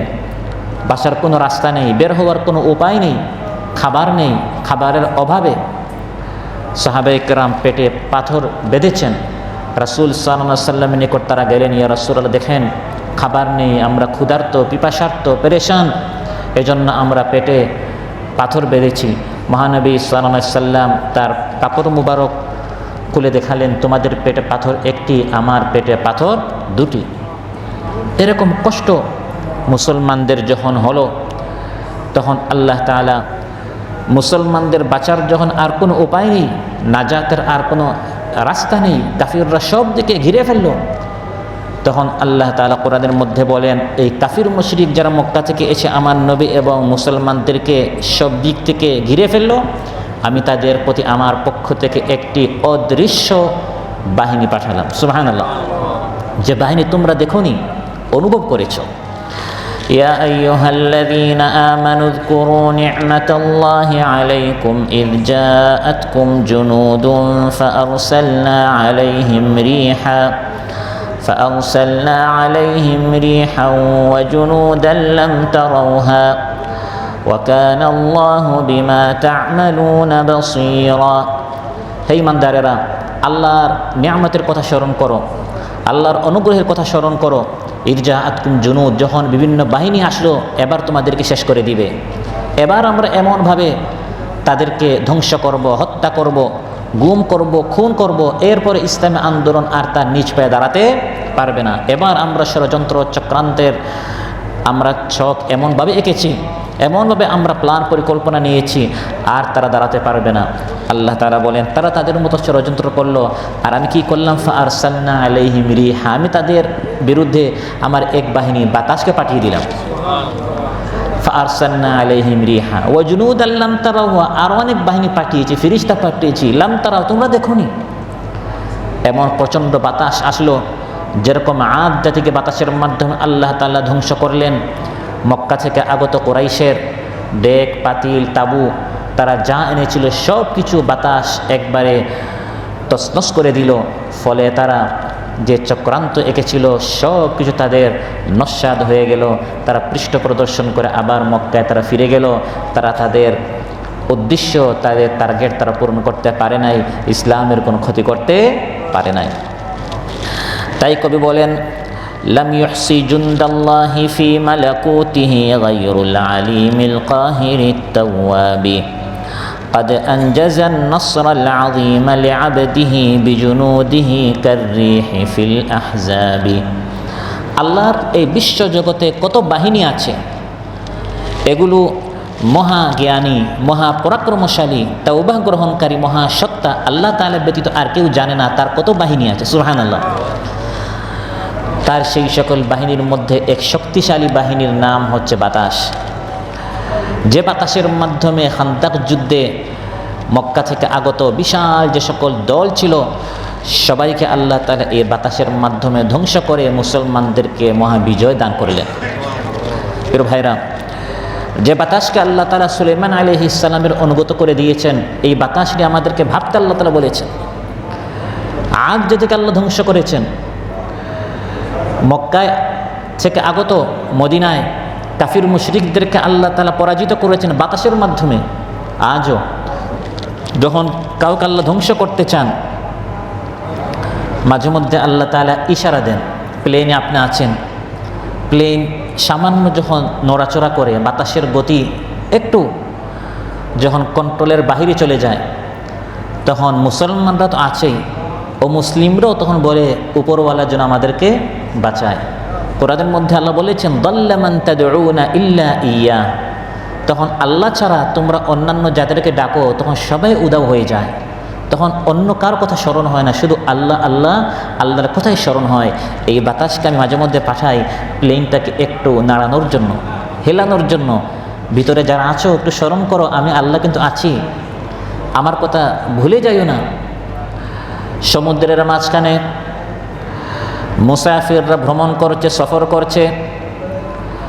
বেমালুম মানুষ তার রবের কথা ভুলে যায়। জাহাজে বসে বসে ফিল্ম দেখে, আল্লাহর সাথে নাফরমানি করে। কোরআনের মধ্যে আল্লাহ তাআলা বলেন, হাত্তা ইযা কুনতুম ফিল ফুলকি ওয়াজরাইনা বিহিম বিরিহিন তাইয়্যিবাতিন ওয়া ফারিহু বিহা جاءتها ريح عاصف وجاءهم الموج من كل مكان وظنوا أنهم أحيط بهم دعوا الله مخلصين له الدين لئن أنجيتنا من هذه لنكونن من الشاكرين। আল্লাহ তাআলা বলেন, অনেক সময় এরকম হয় তোমরা নৌকায় সমুদ্রের মাঝখানে, বাতাস তোমাদের অনুকূলে, খুব খুশি আনন্দে তোমরা সফর করছো, ভ্রমণ করছো, হাসি খুশিতে তোমরা তামসা করছো। জাআতহা রিহুন আসিফ, হঠাৎ দেখা গেল বাতাস তোমাদের প্রতিকূলে চলে গেল, প্রচণ্ড বাতাস আসলো। ওয়াজাআহুমুল মাউজু মিন কুল্লি মাকান, তরঙ্গের পর তরঙ্গ, ঢেউ সব দিকে এসে তোমাদেরকে ঘিরে ফেললো। মানুষ যখন বুঝে ফেলে এবার তো আমাদেরকে পাকড়াও করা হয়েছে, আর বাঁচার কোনো উপায় নেই, আল্লাহ তাআলা বলেন দাউল্লাহ, তখন সবাই ডাকে কাকে? আল্লাহ তাআলাকে। দাউ, দোয়া করে আল্লাহ, তখন সবাই আহ্বান করে ডাকতে থাকে কাকে? আল্লাহ তাআলাকে। এই বাতাসের মাধ্যমে মাঝে মধ্যে আল্লাহ তাআলা ধাক্কা দেন, বান্দা আমি কিন্তু আছি। এখন আল্লাহ যে আছেন, আল্লাহ তো এসে আর সরাসরি ধাক্কা মারেন না, আল্লাহ এভাবে তার এক এক সৃষ্টির মাধ্যমে আমাদেরকে স্মরণ করান। ওমা নুরসিলু বিল আয়াতি ইল্লা তাখউইফ, আল্লাহ বলেন এই সকল আয়াত দিয়ে আমি তোমাদেরকে ভয় দেখাই, আমি আল্লাহ কিন্তু আছি, আমার কথা ভুলে যেও না। কখনো প্রচণ্ড বাতাসের মাধ্যমে, আবার কখনো এই বাতাসকে স্থির করে, কখনো বাতাসের গতিকে আল্লাহ তাআলা বাড়িয়ে দেন, আবার কখনো এই বাতাসের গতিকে আল্লাহ তাআলা থামিয়ে দেন। কথা বুঝেন নাই? এই বাতাসের মাধ্যমে আল্লাহ তাআলা মানুষকে কীভাবে ধ্বংস করেন কোরআনের মধ্যে আল্লাহ বলছেন। মানুষ যখন সফর করে, সেটা উড়ন্ত জাহাজ হোক বা জলজাহাজ হোক, সফর করে তখন যখন বাতাস তার অনুকূলে থাকে, আর যখন বাতাস তার প্রতিকূলে চলে যায়। প্রতিকূলে কেন যায়? হয় বাতাসের গতি খুব বেশি হয়ে গেল, যেটা কিছুক্ষণ আগে আমি বললাম, আর আরেকটা হচ্ছে বাতাস স্থির হয়ে গেল, বাতাস একবারে নাই। তখন কোরআনের মধ্যে আল্লাহ তাআলা বলেছেন, কোন সেই সত্তা যে তোমাদেরকে সমুদ্র থেকে তোমাদের গন্তব্যস্থল পর্যন্ত পৌঁছাবে? আর কোনো সত্তা আছে? আর কোনো সত্তা নেই। ومن آياته الجوار في البحر كالأعلام إن يشأ يسكن الريح فيظللن رواكد على ظهره إن في ذلك لآيات لكل صبار شكور। আল্লাহ তাআলার নিদর্শনের মধ্যে অন্যতম নিদর্শন হচ্ছে পর্বতসমূহ, বিশাল বিশাল নৌজাহাজগুলো, নৌকাগুলো। আল্লাহ তাআলা বলেন, তোমরা যখন ভ্রমণ করো আমি চাইলে বাতাসকে অফ করে দিতে পারি, বাতাসকে বন্ধ করে দিতে পারি।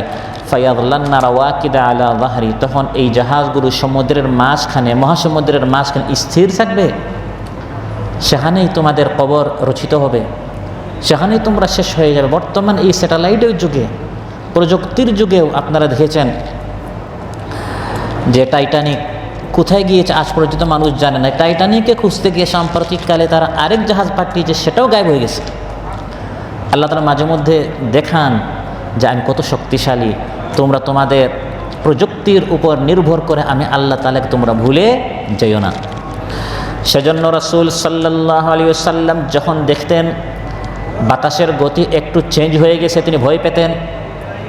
মহানবী সাল্লাল্লাহু আলাইহি ওয়াসাল্লাম তিনি মাসুম ছিলেন, বেগুনাহ ছিলেন, নিষ্পাপ ছিলেন, তার উপর তো কখনো আল্লাহর গজব আসবে না। তিনি আমাদেরকে শিখাচ্ছেন বাতাসের গতি একটু চেঞ্জ হয়েছে দেখা মাত্রই ভয় পেতে হবে, এটা রহমতের বাতাস আবার শাস্তির বাতাসও হতে পারে। মহানবী সাল্লাল্লাহু আলাইহি ওয়াসাল্লাম তার উপর তো শাস্তি আসবে না, বরং তিনি নিজেই ছিলেন শাস্তি প্রুফ। সুবহানাল্লাহ।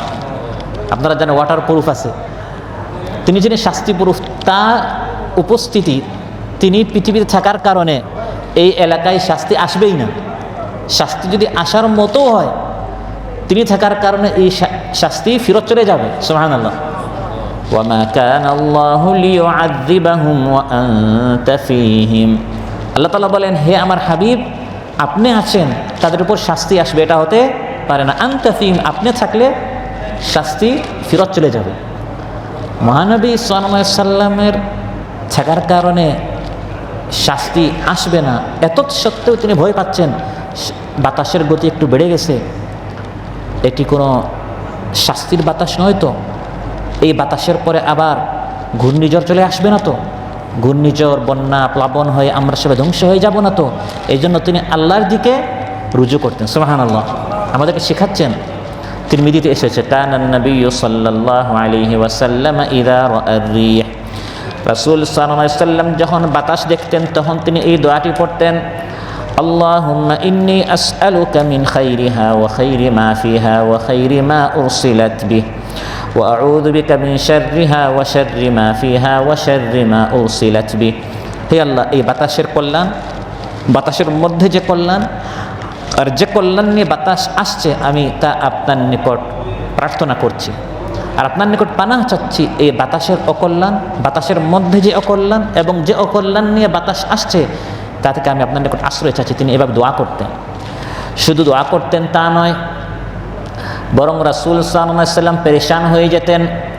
সহিহ মুসলিমে এসেছে, আয়েশা রাদিয়াল্লাহু আনহা বলেন, কানা ইযা তাখায়্যালাতিস সামা, যখন আসমানের রং বদলে যেত, আসমান কালো হলো, মেঘ আসছে, বৃষ্টির পূর্বাভাস, মহানবী সাল্লাল্লাহু আলাইহি ওয়াসাল্লামের কি হতো? আয়েশা রাদিয়াল্লাহু আনহা বলেন, তাগায়্যারা লাউনুহু, মহানবী সাল্লাল্লাহু আলাইহি ওয়াসাল্লামের চেহারার বর্ণ, চেহারার রং চেঞ্জ হয়ে যেত ভয়ে যে আসমান কালো হয়ে গেছে, গাঢ় হয়ে যাচ্ছে। এটা বন্যার, তুফানের পূর্বাভাস নয় তো? ওয়া খারাজা ওয়া দাখালা ওয়া আকবালা ওয়া আদবারা, তিনি একবার ঢুকতেন একবার বের হতেন, উঠা বসা আসা যাওয়া করতেন। মানুষ যখন বেশি পেরেশান তখন কী করে? স্থির থাকতে পারে না, আসা যাওয়া করে। রাসূল সাল্লাল্লাহু আলাইহি ওয়াসাল্লাম নিষ্পাপ মাসুম হওয়া সত্ত্বেও যখন দেখতেন আসমান কালো হয়ে গেছে তিনি পেরেশান হয়ে আসা যাওয়া করতেন যে এই বাতাসের পর কোনো তুফান আসছে না তো? ফাইদা আমতারাত সুদরি আনহু, বাতাসের পর যখন রহমতের বৃষ্টি আসতো মহানবী সাল্লাল্লাহু আলাইহি ওয়াসাল্লামের পেরেশানি দূর হতো। ফাআরাফতু যালিকা ফি ওয়াজহিহি, রাসূল সাল্লাল্লাহু আলাইহি ওয়াসাল্লামের চেহারা মুবারক এর মধ্যে যখন কয়েকদিন আমি এটা লক্ষ্য করলাম, আমি তাকে প্রশ্ন করলাম, ফাসআলতুহু, জিজ্ঞাসা করলাম। আয়েশা রাদিয়াল্লাহু আনহা জিজ্ঞাসা করলেন, ইয়া রাসূলুল্লাহ, আপনি এভাবে বাতাসের গতি ধরন পরিবর্তন হওয়ার কারণে আপনি তো পেরেশান হন কেন? তিনি ইরশাদ করলেন, লাআল্লাহু ইয়া আয়েশাতু কামা ক্বালা কওমি আদ فلما رأوه عارضا مستقبل أوديتهم قالوا هذا عارض ممطرنا بل هو ما استعجلتم به ريح فيها عذاب أليم। হে আয়েশা, আমাদের আগে আদ জাতির উপর যখন এভাবে বাতাস এসেছিল, বাতাসের মাধ্যমে তাদেরকে ধ্বংস করা হয়েছিল, কিন্তু বাতাস আসা যখন শুরু হয়েছিল তারা খুশি হয়েছিল, তারা বলেছিল এটা তো বৃষ্টির বাতাস, আমাদের সুদিন আসছে। নবী বলে, আল্লাহর কথা না মানলে নাকি শাস্তি আসবে। আমরা তো দেখি কত সুন্দর বাতাস আসছে, বাতাসের পর বৃষ্টি আসবে, সামনে আমাদের দেশ আরও সজীব হবে, সবুজ হবে, সুন্দর হবে, আমাদের ভাগ্য খুলে যাবে। আল্লাহ বলেন, না না, বাল হুয়া মাস্তাআজালতুম বিহি, এতদিন তোমরা যে শাস্তির তাড়াহুড়া করেছিলে এটা ভালো কোনো বাতাস নয়, বরং রিহুম ফিহা আযাবুন আলিম, এমন বাতাস যে বাতাসের মধ্যে বেদনাদায়ক শাস্তি রয়েছে। হে আয়েশা, এই বাতাসের মাধ্যমে আদ জাতিকে ধ্বংস করা হয়েছে, আমার ভয় হচ্ছে এটা সেই জাতীয় কোনো বাতাস কিনা। এখানে রাসূল সাল্লাল্লাহু আলাইহি ওয়াসাল্লাম আমাদেরকে শিক্ষা দিচ্ছেন যে বাতাস আল্লাহর সৃষ্টি, বাতাসের গতি ধরন চেঞ্জ হলে এভাবে কি করতে হবে, ভয় পেতে হবে। শুধু বাতাস নয়, বাতাস হোক, মৌসুম হোক, বৃষ্টি হোক, বা জমিন সামান্য নড়াচড়া করছে, এ ধরনের সামান্য পরিবর্তন হলে ভয় পেতে হবে যে ইশারা আসছে, এটা আল্লাহর পক্ষ থেকে কোনো শাস্তি নয়। তো এই বাতাসকে আল্লাহ তাআলা আলোচ্যাতে বলেন যে আমি সুলাইমান আলাইহিস সালামের অনুগত করে দিয়েছিলাম। সুলাইমান আলাইহিস সালাম আল্লাহর নিকট দোয়া করেছিলেন, قال رب اغفر لي وهب لي ملكا لا ينبغي لأحد من بعدي إنك أنت الوهاب। তিনি আল্লাহর নিকট দোয়া করলেন, কে? হযরত সুলাইমান আলাইহিস সালাম। হে আল্লাহ, আমাকে ক্ষমা করুন এবং আপনি আমাকে এমন রাজত্ব দান করুন যা আমার পরে আপনি অন্য কাউকে দিবেন না। এটা শুধু আমার জন্য খাস হবে, আমার জন্য বিশেষ একটি রাজত্ব, একটি জিনিস আপনি আমাকে দান করুন যা আপনি অন্য কাউকে দিবেন না। ভাইরা, আমরা আল্লাহর নিকট চাইতে দেরি করি, চাইতে লজ্জা করি। আল্লাহ তাআলা দিতে কিন্তু দেরি করেন না, বরং আল্লাহ তাআলার নিকট না চাইলে আল্লাহ তাআলা নারাজ হন। সুলাইমান আলাইহিস সালাম আল্লাহর নিকট চেয়েছেন, হে আল্লাহ, আমাকে এমন এক জিনিস দেন যেটা আপনি আগেও কাউকে দেননি, পরেও আপনি এটা কাউকে দিবেন না। আল্লাহ দোয়া কবুল করেছেন। فَسَخَّرْنَا لَهُ الرِّيحَ تَجْرِي بِأَمْرِهِ رُخَاءً حَيْثُ أَصَابَ। আমি সুলাইমান আলাইহিস সালামের জন্য বাতাসকে বশীভূত করে দিলাম, তার অনুগত করে দিলাম, যে বাতাস অতি সহজে সুলাইমান আলাইহিস সালামের হুকুমে চলাচল করত। যেদিকে সুলাইমান চাইতেন সেদিকে বাতাস চলত। সুবহানাল্লাহ। তিনি আল্লাহর নিকট দোয়া করেছেন, আল্লাহ তাআলা বাহ্যিকভাবে যেটা অসম্ভব সেটা আল্লাহ তাআলা সম্ভব করে দেখিয়ে দিয়েছেন। সুবহানাল্লাহ।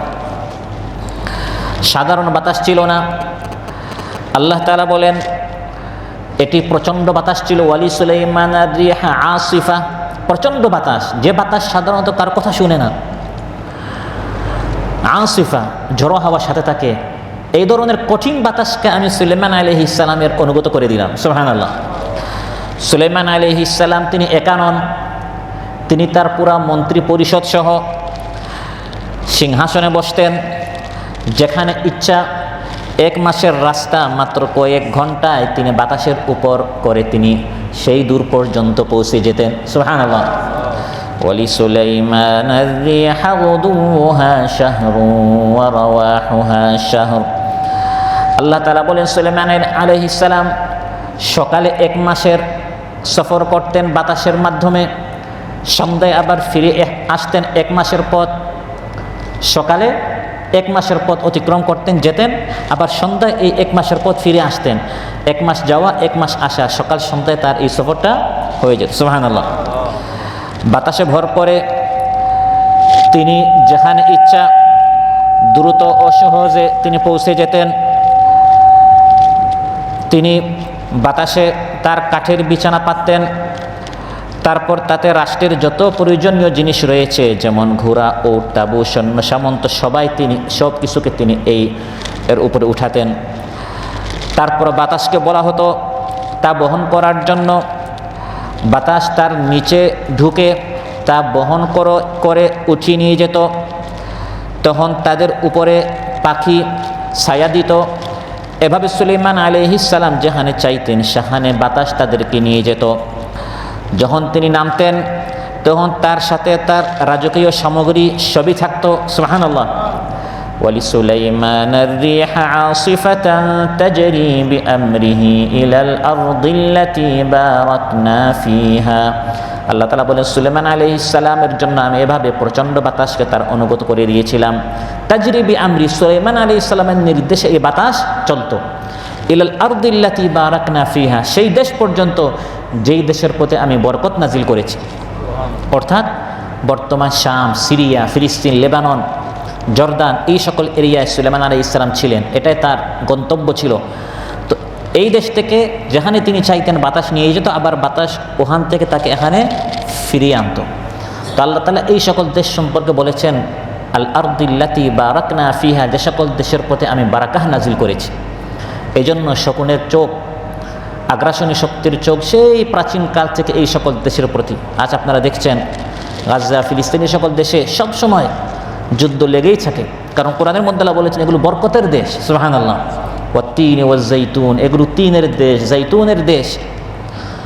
এখানে ফল ফ্রুট সব ধরনের বারাকা এই সকল দেশে রয়েছে। উল আল কিবলাতেন, প্রথম কিবলার দেশ। বর্তমান আমাদের কিবলা হচ্ছে কাবা ঘরের দিকে, প্রথম কিবলা ছিল ওই বাইতুল মাকদিস ফিলিস্তিনের দিকে। আল আরদিল্লাতি বারাকনা, বরকতের এই দেশ। মাসরা রাসূলিল্লাহ সাল্লাল্লাহু আলাইহি সাল্লাম, রাসূল সাল্লাল্লাহু আলাইহি সাল্লাম ইসরা, তিনি মক্কা থেকে গিয়েছেন ফিলিস্তিন, ওই ফিলিস্তিন থেকে মেরাজ করেছেন।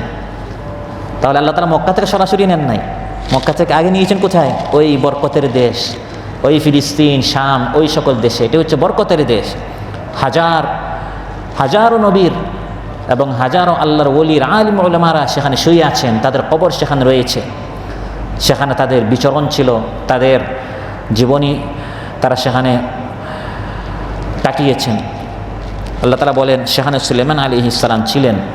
ওয়া কুন্না বিকুল্লি শাইইন আলিমিন, সুলাইমান আলাইহিস সালামকে আমি যে এত রাজত্ব দিলাম, শক্তি দিলাম, ক্ষমতা দিলাম, ও পাত্রে আমি দেই নাই, বরং আমি আল্লাহ তাআলা জানি কাকে কতটুকু দিতে হয়, জেনে শুনে আমি তাকে দিয়েছি। সুবহানাল্লাহ। সুলাইমান আলাইহিস সালামকে এত পাওয়ার দিলেন, অন্যান্যদেরকে আল্লাহ দেন নাই। আল্লাহর বিরুদ্ধে, বৈষম্য বিরুদ্ধে আন্দোলন করা যাবে নাকি? যে আল্লাহ বৈষম্য কেন করলেন না? আল্লাহ বলেন আমি জেনে শুনে দিয়েছি। ওয়া কুন্না বিকুল্লি শাইইন আলিমিন, আমি অবগত আছি কাকে কতটুকু দিতে হয়। কারণ সুলাইমান আলাইহিস সালামকে এই পাওয়ার দেওয়ার কারণে তিনি জনগণের উপর এই বাতাসের মাধ্যমে জুলুম করবেন না, বাতাসের মাধ্যমে দুর্নীতি করবেন না, বাতাসের মাধ্যমে আবার চাঁদাবাজি করবেন না, যে আমাকে টাকা দাও, নয় আমি বাতাস দিব না। আমাদের কাউকে বাতাস দিলে তো আবার সমস্যা হয়ে যাবে। ভাই আমার পক্ষে আসো, বাতাস পাবা, আমার বিরোধী দলে গেলে তুমি কী পাবা না? বাতাস পাবা না, পানি পাবা না, অক্সিজেন পাবা না। যতটুকু ক্ষমতা না আমরা পাই, এগুলো নিয়ে আমরা কত কিছু না করি। বাতাস যদি আল্লাহ দিতেন, বাতাস না দিয়ে মেরে ফেলবে, পানি না দিয়ে মেরে ফেলবে। কারেন্ট আল্লাহ দিয়েছিলেন, কারেন্ট বন্ধ করে দিল। এখন যদি চিন্তা করেন, যদি আল্লাহ তার হাতে বাতাসটা দিয়ে দিতেন, মানুষ শ্বাসই ফেলতে পারতো না। বাতাসটা কী করে ফেলতো? বন্ধ করে ফেলতো। কারেন্ট বন্ধ করেছে, ইন্টারনেট বন্ধ করেছে, এগুলো তার হাতে ছিল। এখন যদি আল্লাহ তাআলা তার হাতে পানিটা দিতেন, খাবার দিতেন, বাতাস দিতেন। আল্লাহর একটি হিকমত হচ্ছে অপ্রয়োজনীয় জিনিস আল্লাহ মানুষের হাতে দিয়েছেন। স্বর্ণ মানুষের হাতে, স্বর্ণ যদি সারা জীবন আপনি নাও দেখেন, সংগ্রহ না করেন, সঞ্চয় না করেন, মানুষের কিছু হয় না। এগুলো হচ্ছে বিলাসিতার জিনিস। কিন্তু নিত্য প্রয়োজনীয় জিনিস আল্লাহ তাআলা তার হাতে রেখেছেন, বাতাস, পানি। কারণ এগুলো মানুষের হাতে দিলে নিজের পক্ষে আসলে দিবে, বিরোধী মতের পক্ষে গেলে আর না দিয়ে মারবে।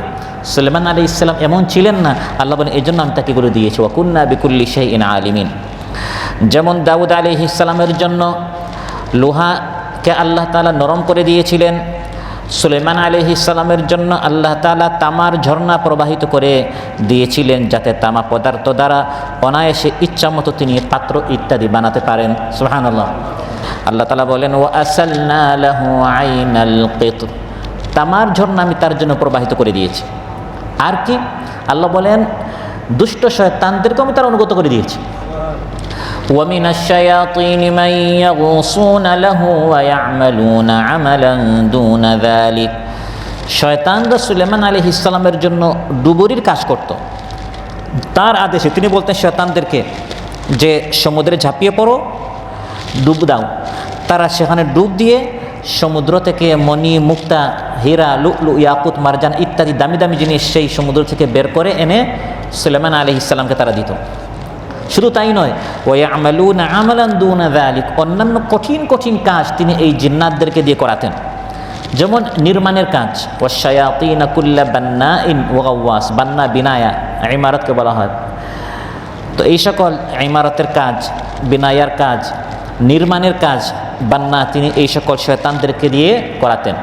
তারা তার জন্য কি করতো সেটাও কোরআনের মধ্যে আল্লাহ তাআলা বলে দিয়েছেন। يعملون له ما يشاء من محاريب وتماثيل وجفان كالجواب وقدور الراسيات, এই জিন্নাতরা সুলাইমান আলাইহিস সালামের জন্য মাহারিব, তারা বড় বড় প্রাসাদ বানাতো, যে সকল প্রাসাদ মানুষ বানাতে পারে না, এরকম উঁচু উঁচু প্রাসাদ সুলাইমান আলাইহিস সালাম তাদেরকে কাজে লাগাতেন, তারা এই সকল প্রাসাদ বানাতো। ওয়াতামাসিল, ভাস্কর্য বানাতো। ভাস্কর্য বলতে আমরা যে শিরকে ভাস্কর্য বুঝি এগুলো নয়, যাদের ভিতরে রূহ নেই, রূহবিহীন, যেমন বৃক্ষের এই ধরনের জিনিসের ভাস্কর্য। ওয়াজিফানিন কাল জওয়াব, সুবিশাল হাউজের মতো পাত্র তারা বানাতো। ওয়াকদুরের রাসিয়াত, স্থির ডেক পাতিল, স্থির একবার স্থির থাকতো, এভাবে ডেক পাতিল তারা সুলাইমান আলাইহিস সালামের জন্য বানাতো। আল্লাহ বলেন ওয়াকুন্না লাহুম হাফিযিন, আমি সুলাইমান আলাইহিস সালাম এবং ঈমানদারদেরকে আবার শয়তানের অনিষ্টতা থেকে হেফাজত করতাম। কারণ শয়তানরা একদিকে সুলাইমান আলাইহিস সালামের জন্য এগুলো বানাচ্ছে, মনে মনে তারা নারাজ হতে পারে, সুলাইমান এত কষ্টের কাজ করাচ্ছে, আবার ফাঁকে যদি তারা তার ক্ষতি করে ফেলে, যাতে করে ক্ষতি করতে না পারে, আমি ঈমানদারদেরকে সুলাইমান আলাইহিস সালামকে আমি শয়তানগুলো থেকে আমি হেফাজত করেছি। সুবহানাল্লাহ। জিনদের মধ্যে যে অবাধ্যতা, ফাসাদি স্বভাব ছিল, তা থেকে আমি সুলাইমান আলাইহিস সালামকে রক্ষা করেছি। ফলে তার সম্মুখে তাদের অবাধ্য হওয়ার উপায় ছিল না। একটু অবাধ্যতা যদি কোনো শয়তান করত, তাকে বেঁধে শিকলে ফেলে দেওয়া হতো। আল্লাহ তাআলা এই পাওয়ার সুলাইমান আলাইহিস সালামকে দিয়েছিলেন। ও আখারিনা মুকাররানিনা ফিল আসফাদ, বিশাল এক বাহিনী ছিল সুলাইমান আলাইহিস সালামের, তারা এই শয়তানগুলোকে শিকলে বেঁধে এভাবে রেখে দিত। আখিরাতে তো শাস্তি আছে, আমার সুলাইমানের কথা কেন মানলে না? দুনিয়াতেও শাস্তি আছে। ওয়ামান ইয়াজিগ মিনহুম আন আমরিনা নুযিকহু মিন আযাবিস সাঈর, শাস্তি কিয়ামতের দিন তো আছে, দুনিয়াতেও আল্লাহ তাআলা তাদের উপর, তাফসিরে এসেছে, একজন ফেরেশতা নিয়োজিত রেখেছিলেন। সুলাইমান আলাইহিস সালাম এর নির্দেশে একজন ফেরেশতা জিন্নাতের উপর নিয়োজিত ছিল। ওই ফেরেশতার হাতে আগুনের চাবুক থাকতো। যে জিন সুলাইমান আলাইহিস সালামের আদেশ অমান্য করত, তাকে ফেরেশতা চাবুক মারতেন, যাতে এই শয়তান পড়ে ছাই হয়ে যেত। সুবহানাল্লাহ। আল্লাহ বলেন ওয়াকুন্না লাহুম হাফিদিন, এই শয়তানের অবাধ্যতা থেকে, অনিষ্টতা থেকে আমি তাদেরকে হেফাজত করেছি। আবার তাফসিরে জালালাইনে আরেকটা তাফসিরে এসেছে ওয়াকুন্না লাহুম হাফিদিন মিন আইন ইউফসিদু মা আমিলু। শয়তানদের একটি অভ্যাস ছিল যে যখন তারা কোনো এক কাজ শেষ করত, নিজের আবার কাজটা নষ্ট করে দিত। তো সুলাইমান আলাইহিস সালামের জন্য একটা কাজ করে তারা যেন নিজ হাত দ্বারা এটা নষ্ট না করে, আমি হেফাজত করতাম। আমি এই পাওয়ার সুলাইমান আলাইহিস সালামকে আমি দিয়েছিলাম। সম্মানিত ভাইরা, এই আয়াতগুলো থেকে আমরা যেটা জানলাম যে আল্লাহ তাআলা দাউদ আলাইহিস সালামকে এবং সুলাইমান আলাইহিস সালামকে আল্লাহ তাআলা বিশাল পাওয়ার দিয়েছিলেন, ক্ষমতা দিয়েছিলেন। এবং এগুলো কোরআনের মধ্যে আল্লাহ তাআলা উল্লেখ করেছেন যে এত বড় বড় পাওয়ারফুল নবী আমি দুনিয়াতে পাঠিয়েছি, তারপরেও তারা ফেসিস্ট হয় নাই, এরপরেও তারা স্বৈরাচার হয় নাই। তারা কত পাওয়ার পেয়েছে, এই পাওয়ারগুলো পেয়ে তার কি হয় নাই? স্বৈরাচার হয় নাই। তাদের জন্য সংবিধান সংস্কার করার কোনো প্রয়োজন পড়ে নাই যে এক স্বৈরাচার গিয়ে যেন আরেক স্বৈরাচার চলে না আসে। পাহাড় তার কথা মতো চলে, পাখি তার কথা মতো চলে, শয়তান তার কথা মতো চলে। চিন্তা করেন, এখন আমাদের দেশে যে সকল দল আছে, যদি বলা ভাই আপনার পক্ষে শয়তান আছে, আপনার পক্ষে বাতাস আছে, উপায় আছে? এখন তো পক্ষে কিছুই নাই। মানুষ বলে তো যে এখনও যাওয়ার আগে যা শুরু করছে, গেলে কি করবে? আল্লাহ তাআলা বলছেন যে আমি সুলাইমান আলাইহিস সালামের জন্য বাতাস, তার জন্য শয়তান, শুধু তাই নয়, পাখিকে, পিপিলিকাকে, সব কিছুকে আমি তার অনুগত করে দিয়েছি। সুবহানাল্লাহ। وحشر لسليمان جنوده من الجن والإنس والطير فهم يوزعون। সুলাইমান আলাইহিস সালামের জন্য তার বাহিনী আলাদা আলাদা করে দাঁড় করানো হতো। এই হচ্ছে জিন্নাতের বাহিনী, ওয়াল ইনসি এই হচ্ছে মানুষের বাহিনী, ওয়াত তাইর এই হচ্ছে পাখির বাহিনী। সুবহানাল্লাহ। আর প্রত্যেক বাহিনীর সাথে তাদের ভাষায় তিনি কথা বলতেন। উল্লিমনা মানতিকাত তাইর, পাখির ভাষা তাকে শেখানো হয়েছিল। সুবহানাল্লাহ বলেন। আজকাল ভার্সিটিগুলোতে রিসার্চ করা হচ্ছে, গবেষণা করা হচ্ছে যে এই সকল সৃষ্টির আলাদা আলাদা ভাষা আছে। কারণ কোরআনের মধ্যে আল্লাহ বলেছেন মানতিকাত্তার, মানতিক মানে ভাষা। আগে মানুষ মনে করতো ওই পাখির আওয়াজ একটা নিছক কিছু আওয়াজ, যদি আওয়াজই হতো তাহলে আমি আওয়াজও শুনছি, হযরত সুলাইমান আওয়াজ শুনছেন, তাহলে এখানে তার আলাদা কৃতিত্ব কী? তার কৃতিত্ব হচ্ছে আমি আপনি একটা ধ্বনি শুনি এবং তিনি বুঝতেন এই ধ্বনির মধ্যে কি অর্থ রয়েছে। সুবহানাল্লাহ। এটা একটা আলাদা ভাষা। এবং এগুলো নিয়ে আজকাল গবেষণা হচ্ছে যে পাখির ভাষা সে কী বলে, পিপিলিকার একটা ভাষা আছে, সে তার আপন ভাষায় অন্যান্য পিপিলিকাদেরকে সাবধান করেছে যে সুলেমান আসছে, তারা যেন তোমাদেরকে পিষে না ফেলে। তো সুলেমান আলাইহিস সালাম পিপিলিকার ভাষাও বুঝতেন, পাখির ভাষাও বুঝতেন, মানুষের ভাষাও বুঝতেন, জিন্নাতের ভাষাও বুঝতেন। সুবহানাল্লাহ। এগুলো পেয়ে তিনি স্বৈরাচার হন নাই। তিনি বলেছেন, আলহামদুলিল্লাহিল্লাযী ফাদ্দালানা আলা কাসীরিম মিন ইবাদিহিল মুমিনিন। সমস্ত প্রশংসা আল্লাহর, যিনি আমাদেরকে অনেক ইমানদারদের উপর শ্রেষ্ঠত্ব দিয়েছেন, ক্ষমতা দিয়েছেন, প্রশংসা করেছেন, স্বৈরাচার হন নাই। চোখের পলকের মধ্যে সেই সময় যিনি বিরোধী দল ছিল, বর্তমান পরিভাষায় মনে করেন ইয়ামানে বিলকিস ছিল, বিলকিসের সিংহাসনকে বর্তমান অত্যাধুনিক প্রযুক্তি আমরা আবিষ্কার করছি, সেই যুগের প্রযুক্তি চিন্তা করেন, টেকনোলজি কত অত্যাধুনিক ছিল। চোখের পলকে ইয়ামান থেকে বিলকিসের পুরা সিংহাসন সুলেমান আলাইহিস সালামের সামনে এসে উপস্থিত করানো হলো। এটা পেয়ে তিনি কি বললেন? স্বৈরাচার হন নাই। তিনি বলেছেন, হাযা মিন ফাদলি রাব্বি লিয়াবলুয়ানি আশকুরু আম আকফুর।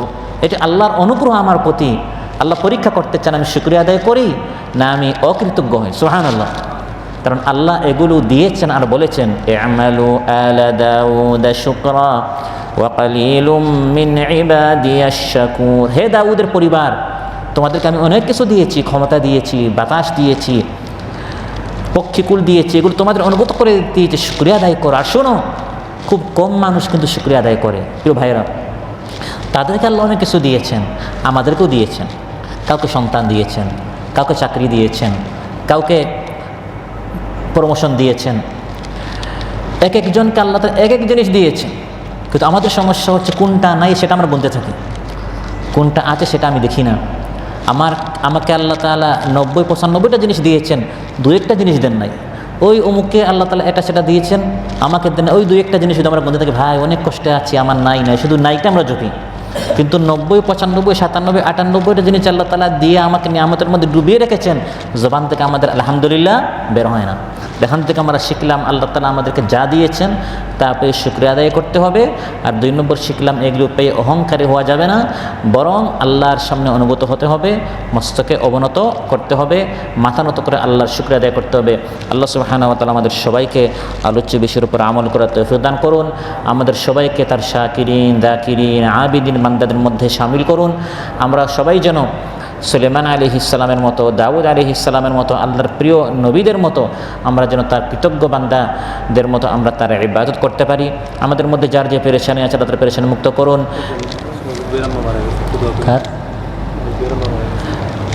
আমাদের এক ভাইয়ের আম্মা মারা গিয়েছেন, আল্লাহ তাআলা তার আম্মাকে জান্নাতুল ফেরদৌস নসিব করুন, কবরকে আল্লাহ তাআলা প্রশস্ত করে দেন। আমাদের যারা মুর্দা রয়েছেন, আমাদের বাবার খানদান, মায়ের খানদান, যারাই অন্ধকার কবরে চলে গেছেন, আল্লাহ তাআলা সবার কবরকে প্রশস্ত করে দেন। কবরের মধ্যে আল্লাহ তাআলা জান্নাতের সুগ্রাণ জারি করুন, জান্নাতের বিছানা আল্লাহ তাআলা বিছিয়ে দেন। আমাদের মধ্যে যারা ঋণগ্রস্ত আছেন, আল্লাহ তাআলা ঋণ পরিশোধ করার তৌফিক দান করুন। যার যে পেরেশানি আছে, যার যে সংকট আছে, আল্লাহ তাআলা সংকট থেকে উত্তীর্ণ হওয়ার তৌফিক দান করুন। সুবহানাকাল্লাহুম্মা বিহামদিক আশহাদু আল্লা ইলাহা ইল্লা আনতা আস্তাগফিরুকা ওয়া আতুবু ইলাইক। আসসালামু আলাইকুম ওয়া রাহমাতুল্লাহি ওয়া বারাকাতুহু। জনগণের খোঁজ খবর নিত রাত দুপুরে, ঘুরে ঘুরে দেখতো কি কেউ আছে অনাহারি। আমার দেশের মা বোনেরা লাঞ্ছিতা হতো না, আমার দেশের কৃষক শ্রমিক বঞ্চিত হতো না। ধনী গরিব ভালোবাসার জীবন ফিরে পেত, আমার দেশের শাসক হতো ওমরেরই মতো।